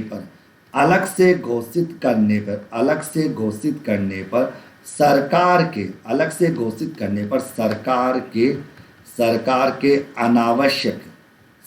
के अनावश्यक खर्चों में वृद्धि होती है। सरकार के अनावश्यक खर्चों में क्या होती है? वृद्धि होती है। और सरकार का राजकोषीय घाटा यानी फिस्कल डेफिसिट, सरकार का राजकोषीय घाटा बढ़ जाता है। सरकार का राजकोषीय घाटा बढ़ता है। ओके, बढ़ता है। ओके, इसीलिए रेल बजट को आम बजट के साथ क्या कर दिया? मर्ज कर दिया गया। ये था दोस्तों आपका दूसरा पॉइंट। देखो मित्रों, आ जाइए मित्रों, मैं आपको राजकोषीय नीति का भाग नंबर 2 पढ़ा रहा हूं कि भारत में बजट प्रणाली का क्या इतिहास है। इतिहास के पहले पन्ने में मैंने जेम्स विल्सन का नाम आपको बताया।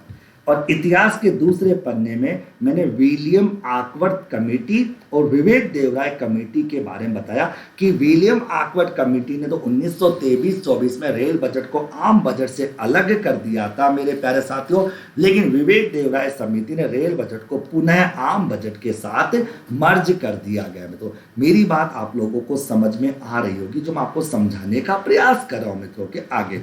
अब चलते हैं दोस्तों आगे, इतिहास का तीसरा पन्ना, यहां तक ओके कर दो। अभी भारत में देखो, भारत का इतिहास पढ़ रहे पर दोस्तों पूरा इतिहास बताऊंगा दोस्तों कि बजट कब कब कैसे कैसे बजट में क्या क्या तूफान मचाया गया। अब चलते हैं दोस्तों आगे, इतिहास का तीसरा पन्ना। इतिहास का तीसरा पन्ना आ जाए तो यह कहता है कि स्वतंत्र भारत का पहला बजट, कि स्वतंत्र भारत का पहला बजट 26 नवंबर 1947 को 26 नवंबर 1947 को प्रथम वित्त मंत्री और प्रथम वित्त मंत्री का नाम था आर के षणमुखम शेट्टी के द्वारा प्रस्तुत किया गया था।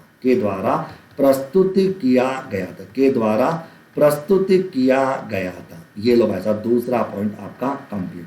मैंने क्या कहा कि स्वतंत्र भारत का पहला बजट 26 नवंबर 1947 को पहले वित्त मंत्री आर के षणमुखम शेट्टी के द्वारा प्रस्तुत किया गया। आ जाओ इतिहास का चौथा पन्ना। इतिहास का चौथा पन्ना कहता है कि गणतंत्र भारत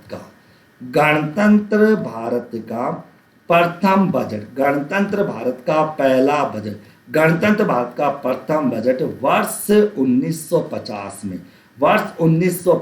को जॉन मथाई, कौन सा मथाई मित्रों? जॉन मथाई। गणतंत्र भारत का पहला बजट वर्ष 1950 को जॉन मथाई द्वारा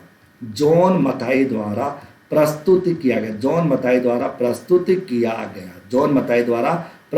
किया गया। ओके, मैंने क्या लिखा कि गणतंत्र भारत का पहला बजट, गणतंत्र भारत का प्रथम बजट 1950 को जॉन मथाई के द्वारा प्रस्तुत किया गया, जबकि स्वतंत्र भारत का पहला budget are K Shanmukham Shetty के द्वारा प्रस्तुत किया गया। तो ये था इतिहास का दोस्तों आपका। अब चलते हैं दोस्तों इतिहास का पांचवा पन्ना। ओके मित्रों, इतिहास का पहला। मित्रों मैं आपको एक बात बताऊं मित्रों, वर्ष 1955-56 तक क्या होता था, बजट जो है मित्रों केवल और केवल जो है वो अंग्रेजी भाषा में ही प्रस्तुत होता था। ये कहानी सुनो में तो बड़ी प्यारी है। यानी दोस्तों क्या था, कहानी कुछ ऐसी है मित्रों कि आपको मैं यहाँ पर कहानी बता रहा हूँ कि यहाँ तक कहानी है कि 18 फरवरी 1860 को जब बजट डिक्लेयर होता तब से लेकर दोस्तों 1955-56 तक जो बजट था वो केवल और केवल दोस्तों ओनली अंग्रेजी में, ओनली इंग्लिश में ही पब्लिश होता था। यानी केवल और केवल अंग्रेजी में ही पब्लिश होता था, यानी अंग्रेजी में ही प्रस्तुत होता था। लेकिन दोस्तों इस समय एक तूफान मचा। 1955-56 का बजट प्रस्तुत किया था दोस्तों किसने? सी.डी. देशमुख भाई साहब ने बजट प्रस्तुत किया था, जिनका नाम था चिंतामणि द्वारकानाथ देशमुख। तो इसने बजट प्रस्तुत किया और उसके बाद इसने क्या कहा, तब से लेकर आज वर्तमान तक जो है तो बजट जो वो अंग्रेजी में, इंग्लिश और हिंदी दोनों भाषाओं में प्रकाशित किया जाता है, यानी दोनों भाषाओं के अंतर्गत आता है। दोस्तों ये बात कहने वाला कौन था? सी.डी. देशमुख भाई साहब था। यानी सी.डी. देशमुख भाई साहब ने तूफान मचा दिया दोस्तों उस समय। वो भाई सबसे मजेदार बात होगी, सी.डी. देशमुख खुद नॉर्थ इंडियन था, एक साउथ का था, तो साउथ इंडियन था मित्रों, ये साउथ का था और हिंदी इसको खुद को आती नहीं थी, खुद को हिंदी नहीं आती थी, लेकिन फिर भी भाई साहब हिंदी की लाज इसने रखी कि नहीं, बजट जो है वो मातृभाषा यानी हिंदी में भी होना चाहिए, तो हिंदी में भी बजट होना चाहिए, तो जो राष्ट्रभाषा जो अपनी। ओके, अच्छा मैंने यहाँ पर लिखा, ये पांचवा पॉइंट कैसे लिखोगे, नोट्स कैसे बनाओगे? मैंने लिखा कि वर्ष 1955-56 तक 1955-56 का बजट घोषित करते समय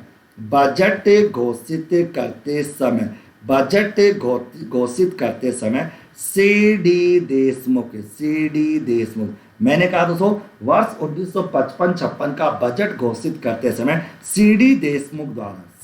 देशमुख द्वारा यह कहा गया कि यह कहा गया कि यह कहा गया कि आगामी यह कहा गया कि आगामी बजट हिंदी और अंग्रेजी हिंदी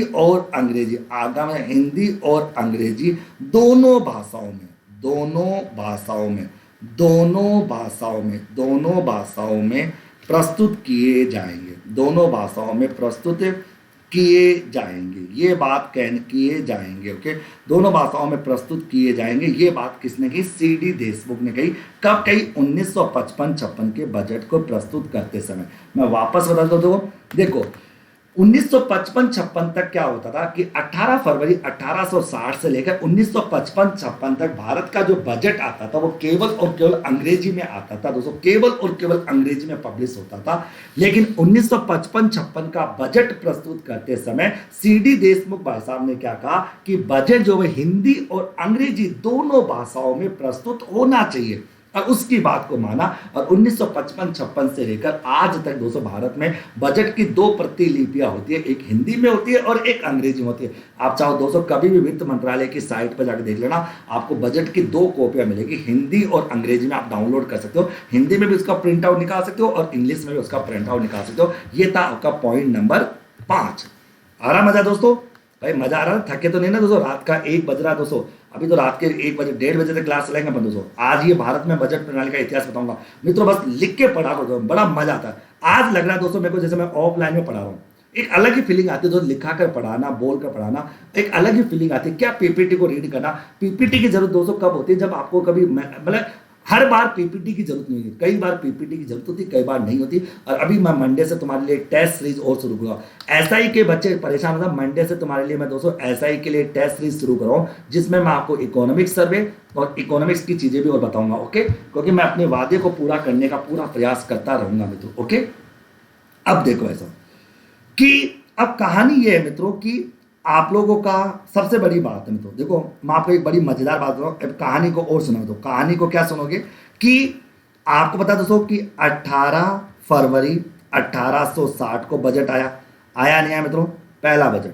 तो भाई साहब 1958-59 तक भारत में जो बजट आता था ना, उसका कोई समय नहीं था कि फरवरी में आएगा, मार्च में आएगा, अप्रैल में आएगा दोस्तों। कहाँ के मतलब कब बजट आएगा इसका कोई एक समय नहीं था मित्रों। कभी फरवरी, देखो आप देखो 26 नवंबर 1947 को आ गया, फरवरी में आ गया, मार्च में आ गया, अप्रैल में आ गया। मतलब बजट का दोस्तों अगर बात है, बजट का कोई मतलब एक समय नहीं था।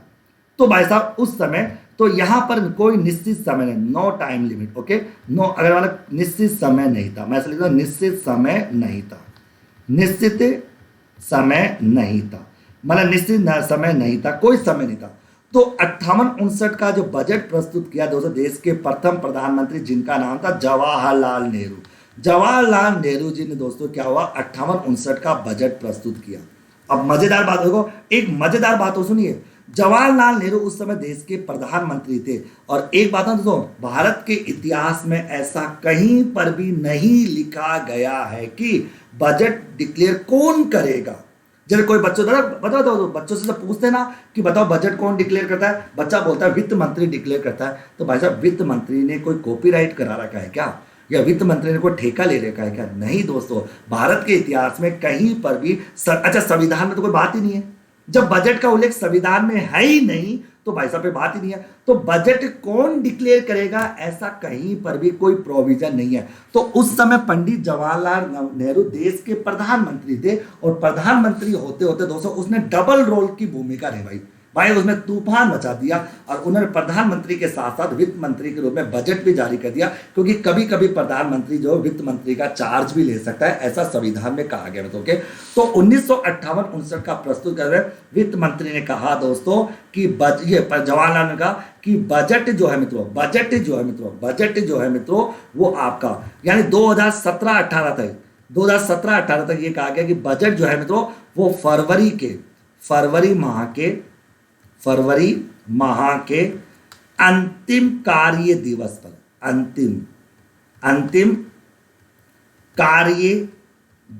पर प्रस्तुत किया जाएगा। प्रस्तुत, ओके, ये बात दोस्तों प्रस्तुत किया जाएगा। ये बात किसने कही? पंडित जवाहरलाल, किया जाएगा। ये बात दोस्तों पंडित जवाहरलाल नेहरू ने कह दी। पंडित जवाहरलाल ने कहा कि फरवरी, लेकिन दोस्तों फिर उसके बाद फिर तूफान मचा।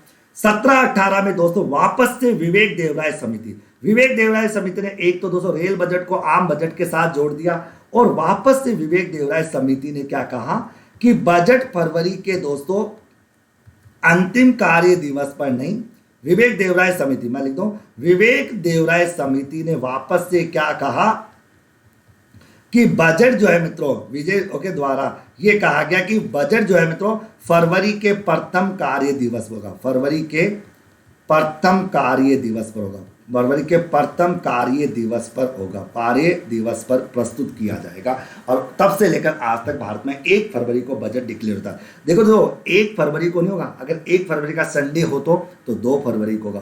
पहला कार्य दिवस जब भी आएगा ना तब बजट डिक्लेयर होगा। अगर 1 फरवरी को संडे है तो संडे को नहीं होगा। तो इसलिए दोस्तों 1 फरवरी कभी मत बोलना, फरवरी के प्रथम कार्य दिवस पर बजट प्रस्तुत किया जाएगा। अच्छा, ये तो एक डायग्राम था दोस्तों। अब मैं इसको नोट्स के रूप में लिखा देता हूं दोस्तों, क्योंकि डायग्राम से तो तभी तो तो पीडीएफ में डायग्राम वगैरह नहीं मिलते। अब नोट्स में क्या लिखोगे, मैं तो नहीं लिखोगे ऐसे 58-59 का बजट, 58-59 का बजट प्रस्तुत करते समय, 58-59 का बजट प्रस्तुत करते समय पंडित जवाहरलाल नेहरू जी द्वारा पंडित जवाहरलाल नेहरू जी द्वारा यह कहा गया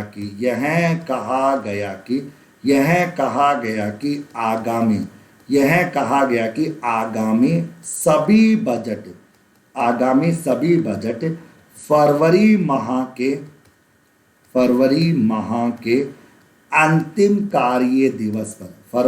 के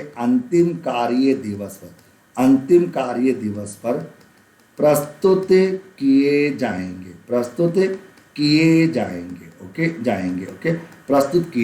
ओके, ये बात किसने की? पंडित जवाहरलाल नेहरू जी के द्वारा कही गई। ओके, तो पंडित 58-59 का बजट प्रस्तुत करते समय पंडित जवाहरलाल नेहरू जी के द्वारा ये कहा गया कि आगामी सभी बजट, यानी आने वाले समय में जितने भी बजट होंगे वो सभी बजट जो है वो फरवरी माह के अंतिम कार्य दिवस पर प्रस्तुत किए जाएंगे। यहां तक बात आपने लिखी, यानी वर्ष 1958-59 का बजट प्रस्तुत करते समय पंडित जवाहरलाल नेहरू जी के द्वारा ये कहा गया कि आगामी, अब आने वाले जितने भी बजट होंगे वो सभी बजट फरवरी माह के अंतिम कार्य दिवस पर प्रस्तुत किए जाएंगे। यहां तक की बात आप लोगों को समझ में आ गई होगी। ओके, लेकिन सुनिए मित्रों, अब इसके नीचे पॉइंट नंबर 6 का नोट, देखो मित्रों पॉइंटों को भूलना मत, तरीके से नोट्स बनाना, नहीं मजा नहीं आएगा दोस्तों समझने, क्योंकि बहुत बड़ा टॉपिक है, इसमें बहुत सारी बातें आएगी, इसमें आपका टैक्स भी आएंगे, इसमें आपकी जीएसटी भी आएगा, इसमें बहुत सारे टॉपिक्स आएंगे दोस्तों। ये 4-5-6 दिन चलेगा। इसमें आपका वित्त आयोग भी आएगा, इसमें बहुत, ये टॉपिक जो है टॉपिक लंबा टॉपिक है दोस्तों, सबसे बड़ा टॉपिक यही है।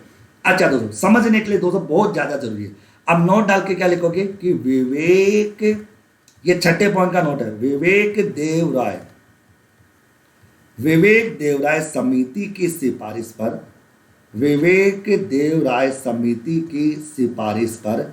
निश्चित किया गया कि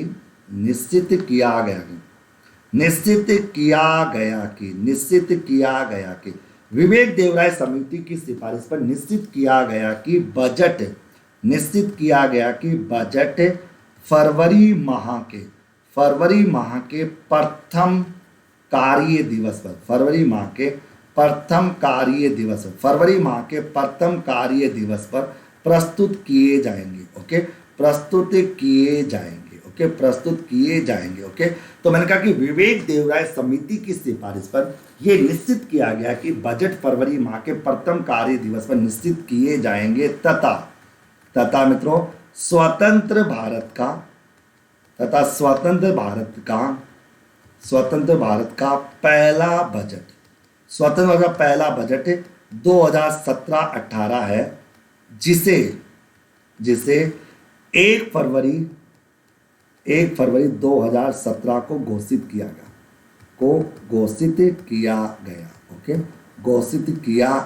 ओके, ये बात आपको ध्यान में। मित्रों मैंने क्या कहा कि विवेक देवराय समिति की सिफारिश पर यह निश्चित किया गया कि बजट जो है मित्रों वो फरवरी माह के पहली तारीख को, फरवरी माह के प्रथम कार्य दिवस पर प्रस्तुत किए जाएंगे। और स्वतंत्र भारत का जो पहला बजट है वो 2017-18 का बजट है, जो 1 फरवरी 2017 को घोषित किया गया। 1 फरवरी 2017 को क्या किया गया? घोषित किया गया। ओके, यहां तक की बात आप लोगों को समझ में आ गई होगी। ओके, तो ये तो गया दोस्तों आपका पॉइंट नंबर 6।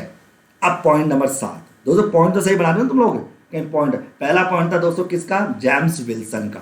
दूसरा पॉइंट किसका था? विलियम आकवर्थ समिति का। तीसरा पॉइंट किसका था? आर.के. षणमुगम सेठी का। चौथा पॉइंट किसका था? जॉन मथाई का। पांचवा पॉइंट किसका था? सी.डी. देशमुख का। और छठा पॉइंट किसका? पंडित जवाहरलाल नेहरू का। अब आ जाओ मित्रों आपके सामने और मजेदार बात। मैंने लिखा दोस्तों 7वां पॉइंट कि वर्ष 1998-99 का बजट, वर्ष 1998-99 का बजट, वर्ष 1998-99 का बजट, वर्ष 1998-99 का बजट प्रस्तुत करते समय यशवंत सिन्हा, उस समय वित्त मंत्री कौन? यशवंत सिन्हा। यशवंत सिन्हा ने 1998-99 का बजट प्रस्तुत किया था। अब तुम क्वेश्चन ये क्यों बता रहे हो? काम की बात सुनो लो। यशवंत सिन्हा द्वारा प्रस्तुत किया गया, द्वारा यह सिफारिश की गई, यशवंत सिन्हा द्वारा यह सिफारिश की गई कि आगामी सभी बजट, आगामी सभी बजट प्रातः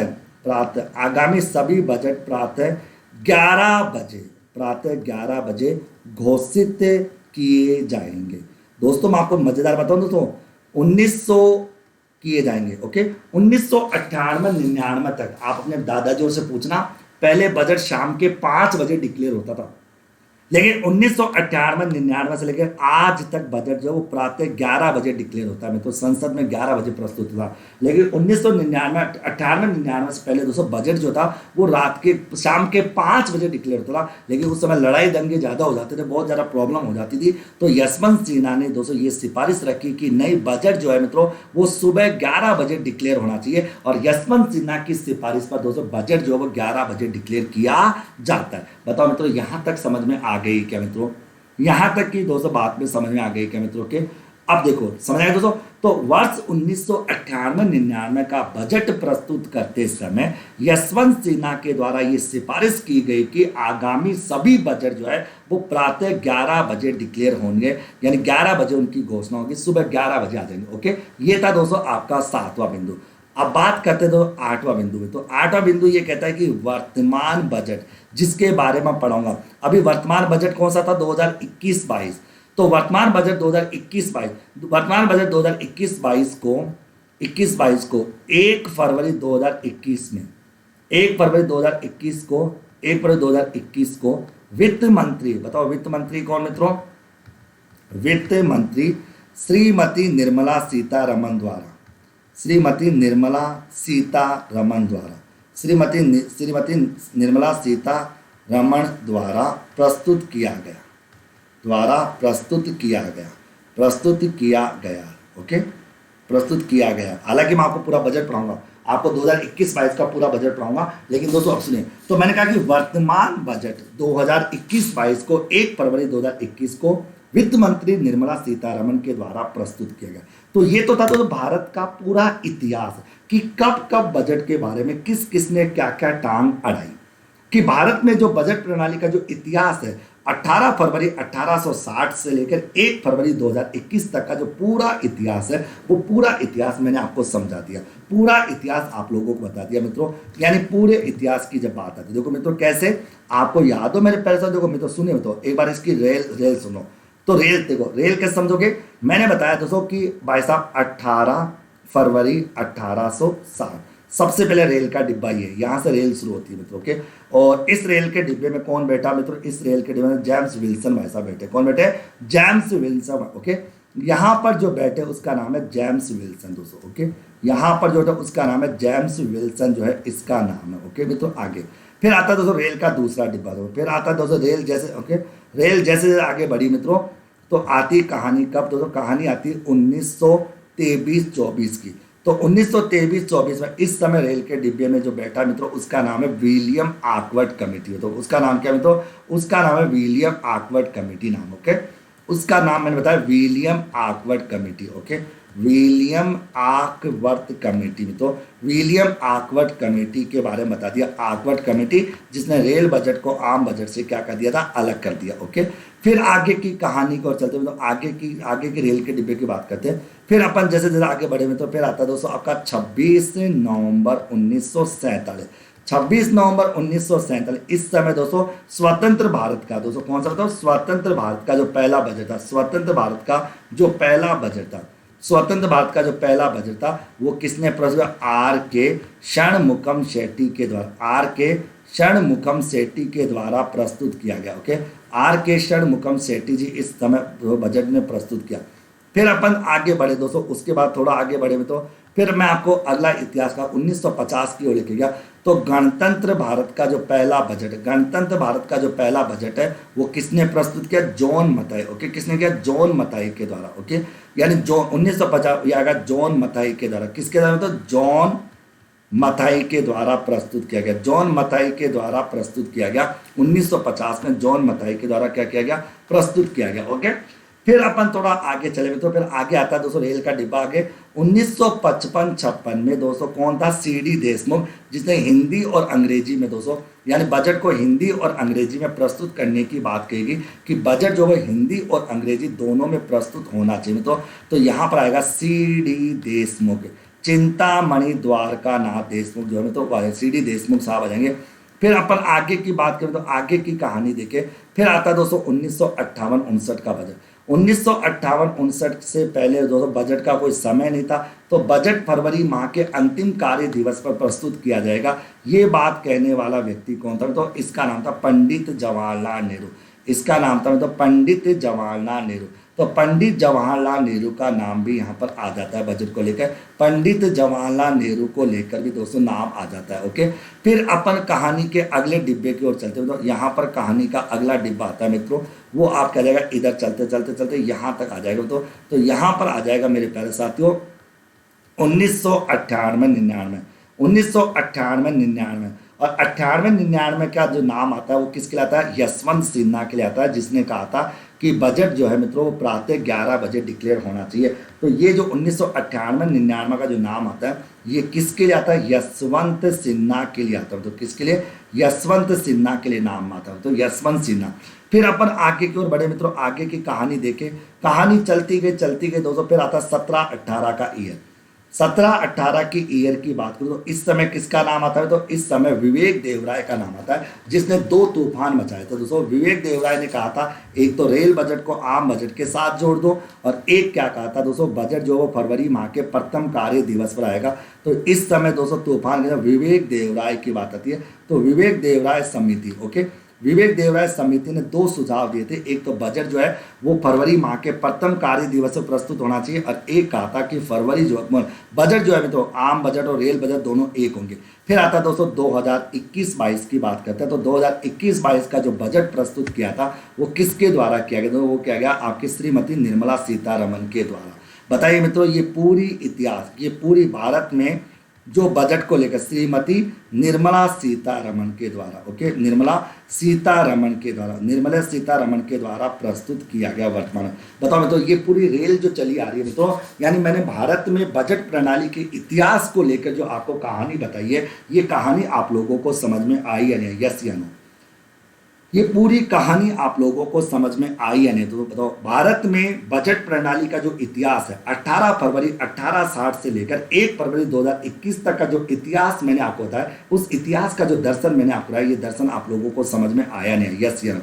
यानी 18 फरवरी 1860 से लेकर ओके मित्रों 1 फरवरी 2021 तक का जो मैंने पूरा इतिहास आपको बता दिया, जिसमें James Wilson, William Acworth committee, R K Shanmukham Sethi, John Mathai, C D Deshmukh, मेरे प्यारे साथियों, पंडित जवाहरलाल नेहरू, यशवंत सिन्हा, विवेक देवराय समिति, निर्मला सीतारमण, ये सारी कहानी मैंने बता दी आपको, बहुत ही अच्छी तरह से आपको यहाँ पर बता दी। ओके, समझ में आ गया सभी को, बहुत प्यारा। अभी रुको, अभी भारत का इतिहास खत्म नहीं हुआ। तो अब आता दोस्तों इसी में एक लाइन और आती है दोस्तों, अभी तो अपन जो राजकोषीय नीति का सेकंड पार्ट पढ़ रहे हैं। पहला पार्ट तो था बजट का, पहला पार्ट तो क्या था, बजट का परिचय, और दूसरा पार्ट था भारत में बजट प्रणाली का इतिहास। ओके, अब कहानी में आता है थोड़ा, मैंने क्या लिखा कि बजट से संबंधित कुछ महत्वपूर्ण तथ्य। ओके, आगे बजट से संबंधित महत्वपूर्ण तथ्य। ओके, बजट से संबंधित महत्वपूर्ण तथ्य। दोस्तों अगर आप लोगों ने अभी तक अपने ऐप पर किसी ने रेटिंग नहीं डाली दोस्तों, तो 5 स्टार रेटिंग सब लोग दे दो मित्रों, और अपने विचारों को खुल के लिखो दोस्तों, खुल के, क्योंकि आपके सहारे दोस्तों आप लोगों के साथ जो करना है, आप लोग अपने विचार खुल के लिखो दोस्तों, जिससे अधिक से अधिक विद्यार्थियों का भला हो सके मित्रों, और सारे विद्यार्थी आराम से अपने जुड़ सके और वो जीवन में उनका पैसा गए। ओके, अब बजट से संबंधित कुछ इंपॉर्टेंट बातें और है दोस्तों भारत के लिए, वो क्या क्या बातें, देखो सबसे पहली बात मैं बता देता हूँ मित्रों, कुछ बातें हैं दोस्तों आपको बताने का प्रयास करता हूँ। देखो सबसे पहला पॉइंट, ओके थके तो नहीं ना मित्रों, भाई थक तो नहीं रहे ना, 1 बज गए, अब रात का समय आ गया दोस्तों, अब तो अपना वो जुनून जाग गया मित्रों। ओके, जो पहले का जो जुनून था रात के 2-2 3-3 बजे तक पढ़ाने का, वो जुनून अब पागलपन आ गया मित्रों। तो पहला पॉइंट तो मित्रों कि सामान्यतः भारत में बजट वित्त मंत्री के द्वारा घोषित किया जाता है, मैंने सामान्यतः वर्ड लिखा, घोषित किया जाता है, किंतु में तो संविधान, ओके, किंतु संविधान के किसी भी अनुच्छेद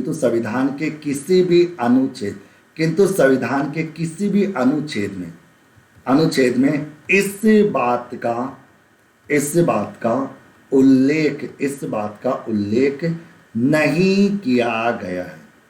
बात का उल्लेख नहीं किया गया है, मतलब ओके। मैंने क्या कहा दोस्तों कि सामान्यतः भारत में जो बजट है वो वित्त मंत्री के द्वारा घोषित किया जाता है, किंतु संविधान के किसी भी अनुच्छेद में इस बात का कोई उल्लेख नहीं किया गया है कि कौन बजट डिक्लेयर करेगा, ऐसा कोई जरूरी नहीं। तो क्या आगे सेकंड बिंदु में तो भारत में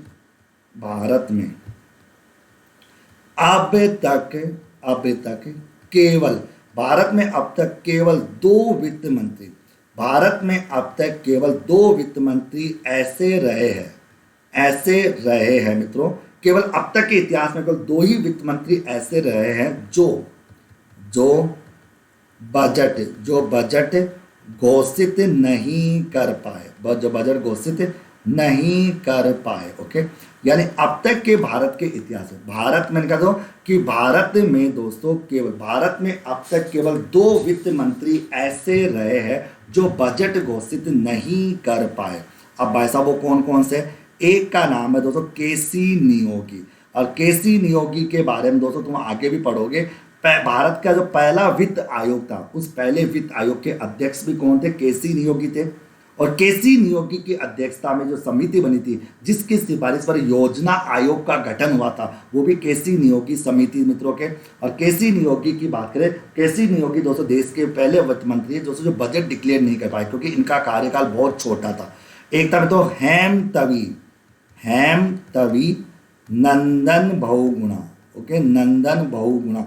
ये 2 वित्त मंत्री ऐसे रहे दोस्तों जिन्होंने बजट डिक्लेयर नहीं किया, मतलब क्योंकि इनका कार्यकाल छोटा था।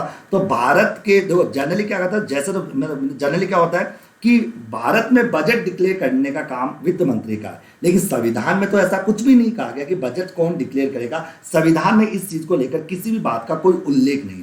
और भारत के इतिहास में केवल 2 वित्त मंत्री ऐसे, यानी भारत के इतिहास में केवल 2 वित्त मंत्री ऐसे, जिसमें एक केसी नियोगी है और एक हेमतवी नंदन बहुगुणा। ये 2 वित्त मंत्री ऐसे दोस्तों जो बजट डिक्लेयर नहीं कर पाए दोस्तों के, 2 बजट डिक्लेयर नहीं कर पाए, ओके। तीसरा पॉइंट दोस्तों, तीसरा पॉइंट आ जाइए मित्रों, तीसरा पॉइंट समझ बता लिया। पहला पॉइंट जो क्या लिखा है कि सामान्यतः भारत में बजट वित्त मंत्री के द्वारा घोषित किया जाता है, किंतु संविधान के किसी भी अनुच्छेद में इस बात का कोई उल्लेख नहीं किया गया। भारत में अब तक केवल 2 वित्त मंत्री ऐसे रहे हैं दोस्तों जो बजट घोषित नहीं कर पाए, एक केसी नियोगी और एक हेमंतबी नंदन बहुगुणा। ये 2 वित्त मंत्री ही ऐसे जो बजट डिक्लेयर नहीं कर पाए। और भाई साहब, 2 ने तो डिक्लेयर नहीं किया, लेकिन भारत में 3 प्रधानमंत्री ऐसे भी है दोस्तों जो प्रधानमंत्री पद के साथ साथ डबल रोल की भूमिका निभाई, अर्थात उन्होंने वित्त मंत्री के रूप में बजट भी डिक्लेयर किया। तो मैं ये भी कह सकता हूं कि भारत में अब तक 3 प्रधानमंत्री, भारत में अब तक 3 प्रधानमंत्री ऐसे रहे हैं जिन्होंने जिन्होंने प्रधानमंत्री पद के साथ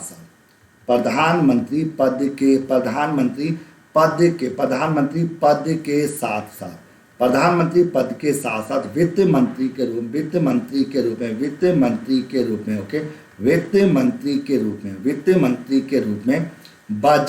मंत्री ने बजट की घोषणा की, बजट की घोषणा की है मित्रों के, मतलब वित्त मंत्री के रूप में बजट की घोषणा की मित्रों। तो भारत में अब तक दोस्तों 3 प्रधानमंत्री ऐसे भी रहे दोस्तों जिन्होंने प्रधानमंत्री पद के साथ साथ वित्त मंत्री के रूप में बजट डिक्लेयर किया। वो 3 प्रधानमंत्री कौन कौन से मित्रों? एक है आपका पंडित जवाहरलाल नेहरू। पंडित जवाहरलाल नेहरू ने दोस्तों क्या किया था, 1958-59 का बजट प्रस्तुत जब किया था, उस समय देश के प्रधानमंत्री थे और उन्होंने प्रधानमंत्री पद के साथ वित्त मंत्री की भूमिका निभाई। एक थी दोस्तों आपकी इंदिरा गांधी। इंदिरा गांधी की बात करूँ तो इंदिरा गांधी दोस्तों बात करें, इंदिरा गांधी ने 1970-71 का बजट डिक्लेयर जब किया था, उस समय वो देश की प्रधानमंत्री थी और उन्होंने वित्त मंत्री के रूप में दोस्तों बजट दिया। तभी तो कहते हैं तो कार्यवाहक वित्त मंत्री कौन थी? इंदिरा गांधी, जिसने पहली महिला कार्यवाहक वित्त मंत्री इंदिरा गांधी थी दोस्तों, जिसने बजट डिक्लेयर किया था। और एक है दोस्तों पूर्ण कार्यवाहक, जो मैन है वो थी श्रीमती निर्मला सीतारमण दोस्तों। ये बात आगे, तीसरा पॉइंट। फिर आता दोस्तों राजीव गांधी।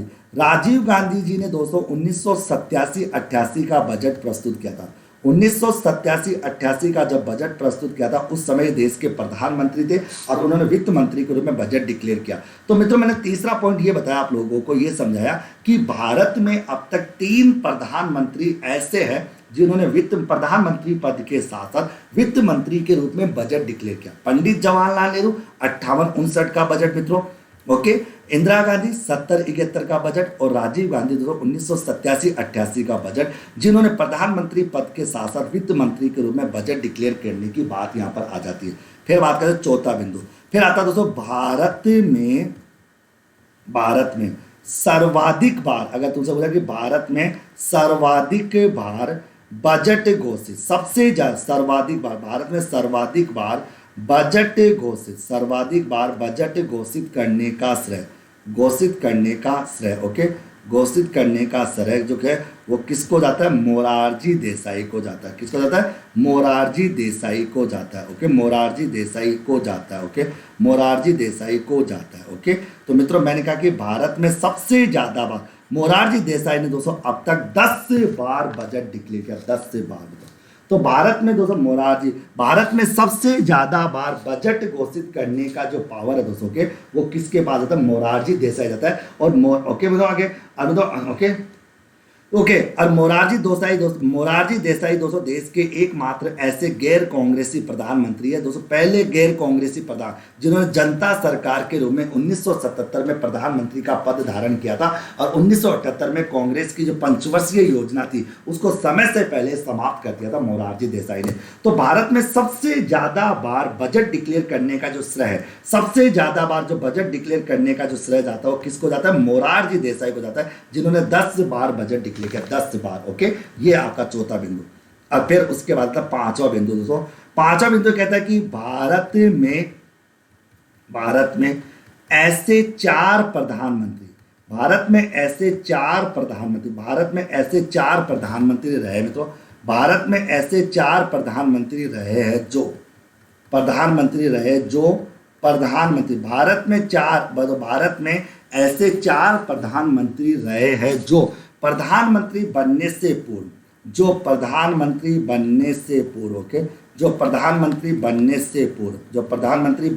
पूर्व वित्त मंत्री के रूप में, किसके रूप में? तो वित्त मंत्री के रूप में, वित्त मंत्री के रूप में, वित्त मंत्री के रूप में, वित्त मंत्री के रूप में बजट की घोषणा कर चुके, बजट की घोषणा कर चुके हैं मित्रों के, ये जानना, ये भी बड़ी बात है। ओके, यानी भारत में दोस्तों 4 प्रधानमंत्री ऐसे भी हैं जो प्रधानमंत्री तो बाद में बने थे, लेकिन प्रधानमंत्री बनने से पहले दोस्तों इन्होंने बजट डिक्लेयर कर दिया था, मतलब वित्त मंत्री में। वो कौन कौन है? एक तो है मित्रों मोरारजी देसाई, मोरारजी देसाई प्रधानमंत्री बाद में बने थे, पहले दोस्तों वित्त मंत्री के रूप में दोस्तों इन्होंने बजट डिक्लेयर किया था। सेकंड नंबर था विश्वनाथ प्रताप सिंह दोस्तों। ओके, विश्वनाथ प्रताप सिंह, विश्वनाथ प्रताप सिंह ये भी देश के प्रधानमंत्री बाद में बने थे, पहले बजट डिक्लेयर। ओके, एक था चौधरी चरण सिंह, किसानों के नेता चौधरी चरण सिंह मित्रों के, ये भी दोस्तों पहले बजट, और एक तो दोस्तों आपके डॉक्टर मनमोहन सिंह। ये 4 प्रधानमंत्री देश में ऐसे हैं दोस्तों जो प्रधानमंत्री बनने से पहले वित्त मंत्री के रूप में दोस्तों देश में बजट डिक्लेयर कर चुके थे। तो मित्रों मैंने क्या लिखा कि भारत में 4 ऐसे प्रधानमंत्री रहे हैं जो प्रधानमंत्री बनने से पहले वित्त मंत्री के रूप में बजट डिक्लेयर कर चुके हैं मित्रों। आगे उसके बाद छठा पॉइंट, लास्ट पॉइंट, पहली पूर्णकालिक या पूर्णकालीन, पहली पूर्णकालीन महिला वित्त मंत्री, पहली पूर्णकालीन महिला वित्त मंत्री, क्योंकि इंदिरा गांधी तो कार्यवाहक थी मित्रों उस समय, वो कार्यवाहक, पहली पूर्णकालीन महिला वित्त मंत्री के रूप में, वित्त मंत्री के रूप में श्रीमती निर्मला सीतारमण, श्रीमती निर्मला सीतारमण द्वारा केंद्रीय बजट 2019-20 घोषित किया गया। ओके, ये लास्ट पॉइंट हो तो कि पहली पूर्णकालीन महिला वित्त मंत्री के रूप में, पहली पूर्णकालीन महिला वित्त मंत्री के रूप में श्रीमती निर्मला सीतारमण के द्वारा केंद्रीय बजट 2019-20 घोषित किया गया मित्रों। पहली, क्योंकि मित्रों इंदिरा गांधी जो 1977-78 में दोस्तों उसने वित्त मंत्री के रूप में बजट डिक्लेयर किया था, उस समय वो देश की प्रधानमंत्री थी, केवल उनके बाद कार्यवाहक वित्त मंत्री का दर्जा था, हालांकि वो देश की प्रधानमंत्री। तो ये 6 पॉइंट है दोस्तों आप लोगों के, मैंने बता दिया दोस्तों कौन कौन सा, कि दोस्तों पहला तो था कि संविधान बजट जो वित्त मंत्री डिक्लेयर करता है, लेकिन ऐसा संविधान में कहीं पर भी कोई उल्लेख नहीं है। भारत के केवल 2 ही वित्त मंत्री ऐसे हैं दोस्तों जो वित्त मंत्री होने के बावजूद भी बजट डिक्लेयर नहीं कर पाए, केसी नियोगी और हेमतबी नंदन बहुगुणा। भारत में 3 प्रधानमंत्री ऐसे रहे दोस्तों जो प्रधानमंत्री के रूप में, प्रधानमंत्री के साथ साथ दोस्तों उन्होंने वित्त मंत्री के रूप में बजट डिक्लेयर किया। एक था पंडित जवाहरलाल नेहरू, एक थी इंदिरा गांधी, एक था राजीव गांधी। भारत में सबसे ज्यादा बार बजट मोरारजी देसाई ने डिक्लेयर किया, 10 बार मित्रों। और देश में दोस्तों 4 ऐसे प्रधानमंत्री रहे दोस्तों जो प्रधानमंत्री बनने से पहले वित्त मंत्री के रूप में बजट डिक्लेयर कर चुके थे, मोरारजी देसाई, विश्वनाथ प्रताप सिंह, चौधरी चरण सिंह और डॉक्टर मनमोहन सिंह मेरे प्यारे साथियों। और सबसे ज्यादा मजेदार बात बता दूं मित्रों कि देश की पहली पूर्णकालीन महिला वित्त मंत्री श्रीमती निर्मला सीतारमण है दोस्तों, जिसने केंद्रीय बजट 2019-20 घोषित किया। बताइए मित्रों ये दोनों भाग समझ में आ गए क्या आप लोगों को? तो देखो तो दोनों भाग आप लोगों को समझ में आ गए क्या? अच्छा तो देखो मित्रों, पहला भाग बजट का परिचय, ओके, और दूसरा भाग दोस्तों भारत में बजट प्रणाली का इतिहास। यहां तक समझ में आ गया क्या दोस्तों?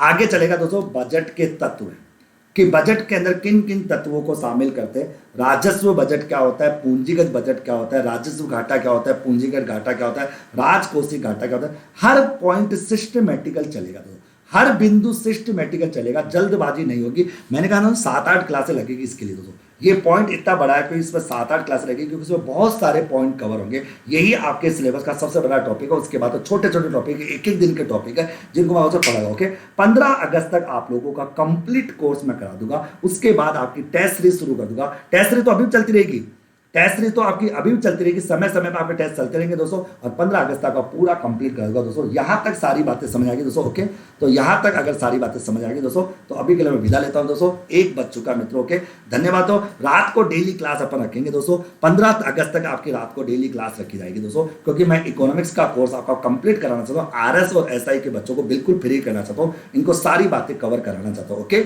धन्यवाद मेरे प्यारे साथियों। और जब भी क्लास अगर सुबह भी होगी तब भी होगी, मैं आपको आधे घंटे पहले आपके व्हाट्सएप ग्रुप पर मैसेज डाल दूंगा। जिन्होंने मेरा कोर्स परचेज कर रखा है दोस्तों, जो मेरे कोर्स के अंदर है उनको सबको मैसेज कर दिया जाएगा। ओके, टेक केयर मित्रों, गुड नाइट मित्रों, बाय बाय, टेक केयर मित्रों, थैंक यू। मजा आ गया सबको? ओके।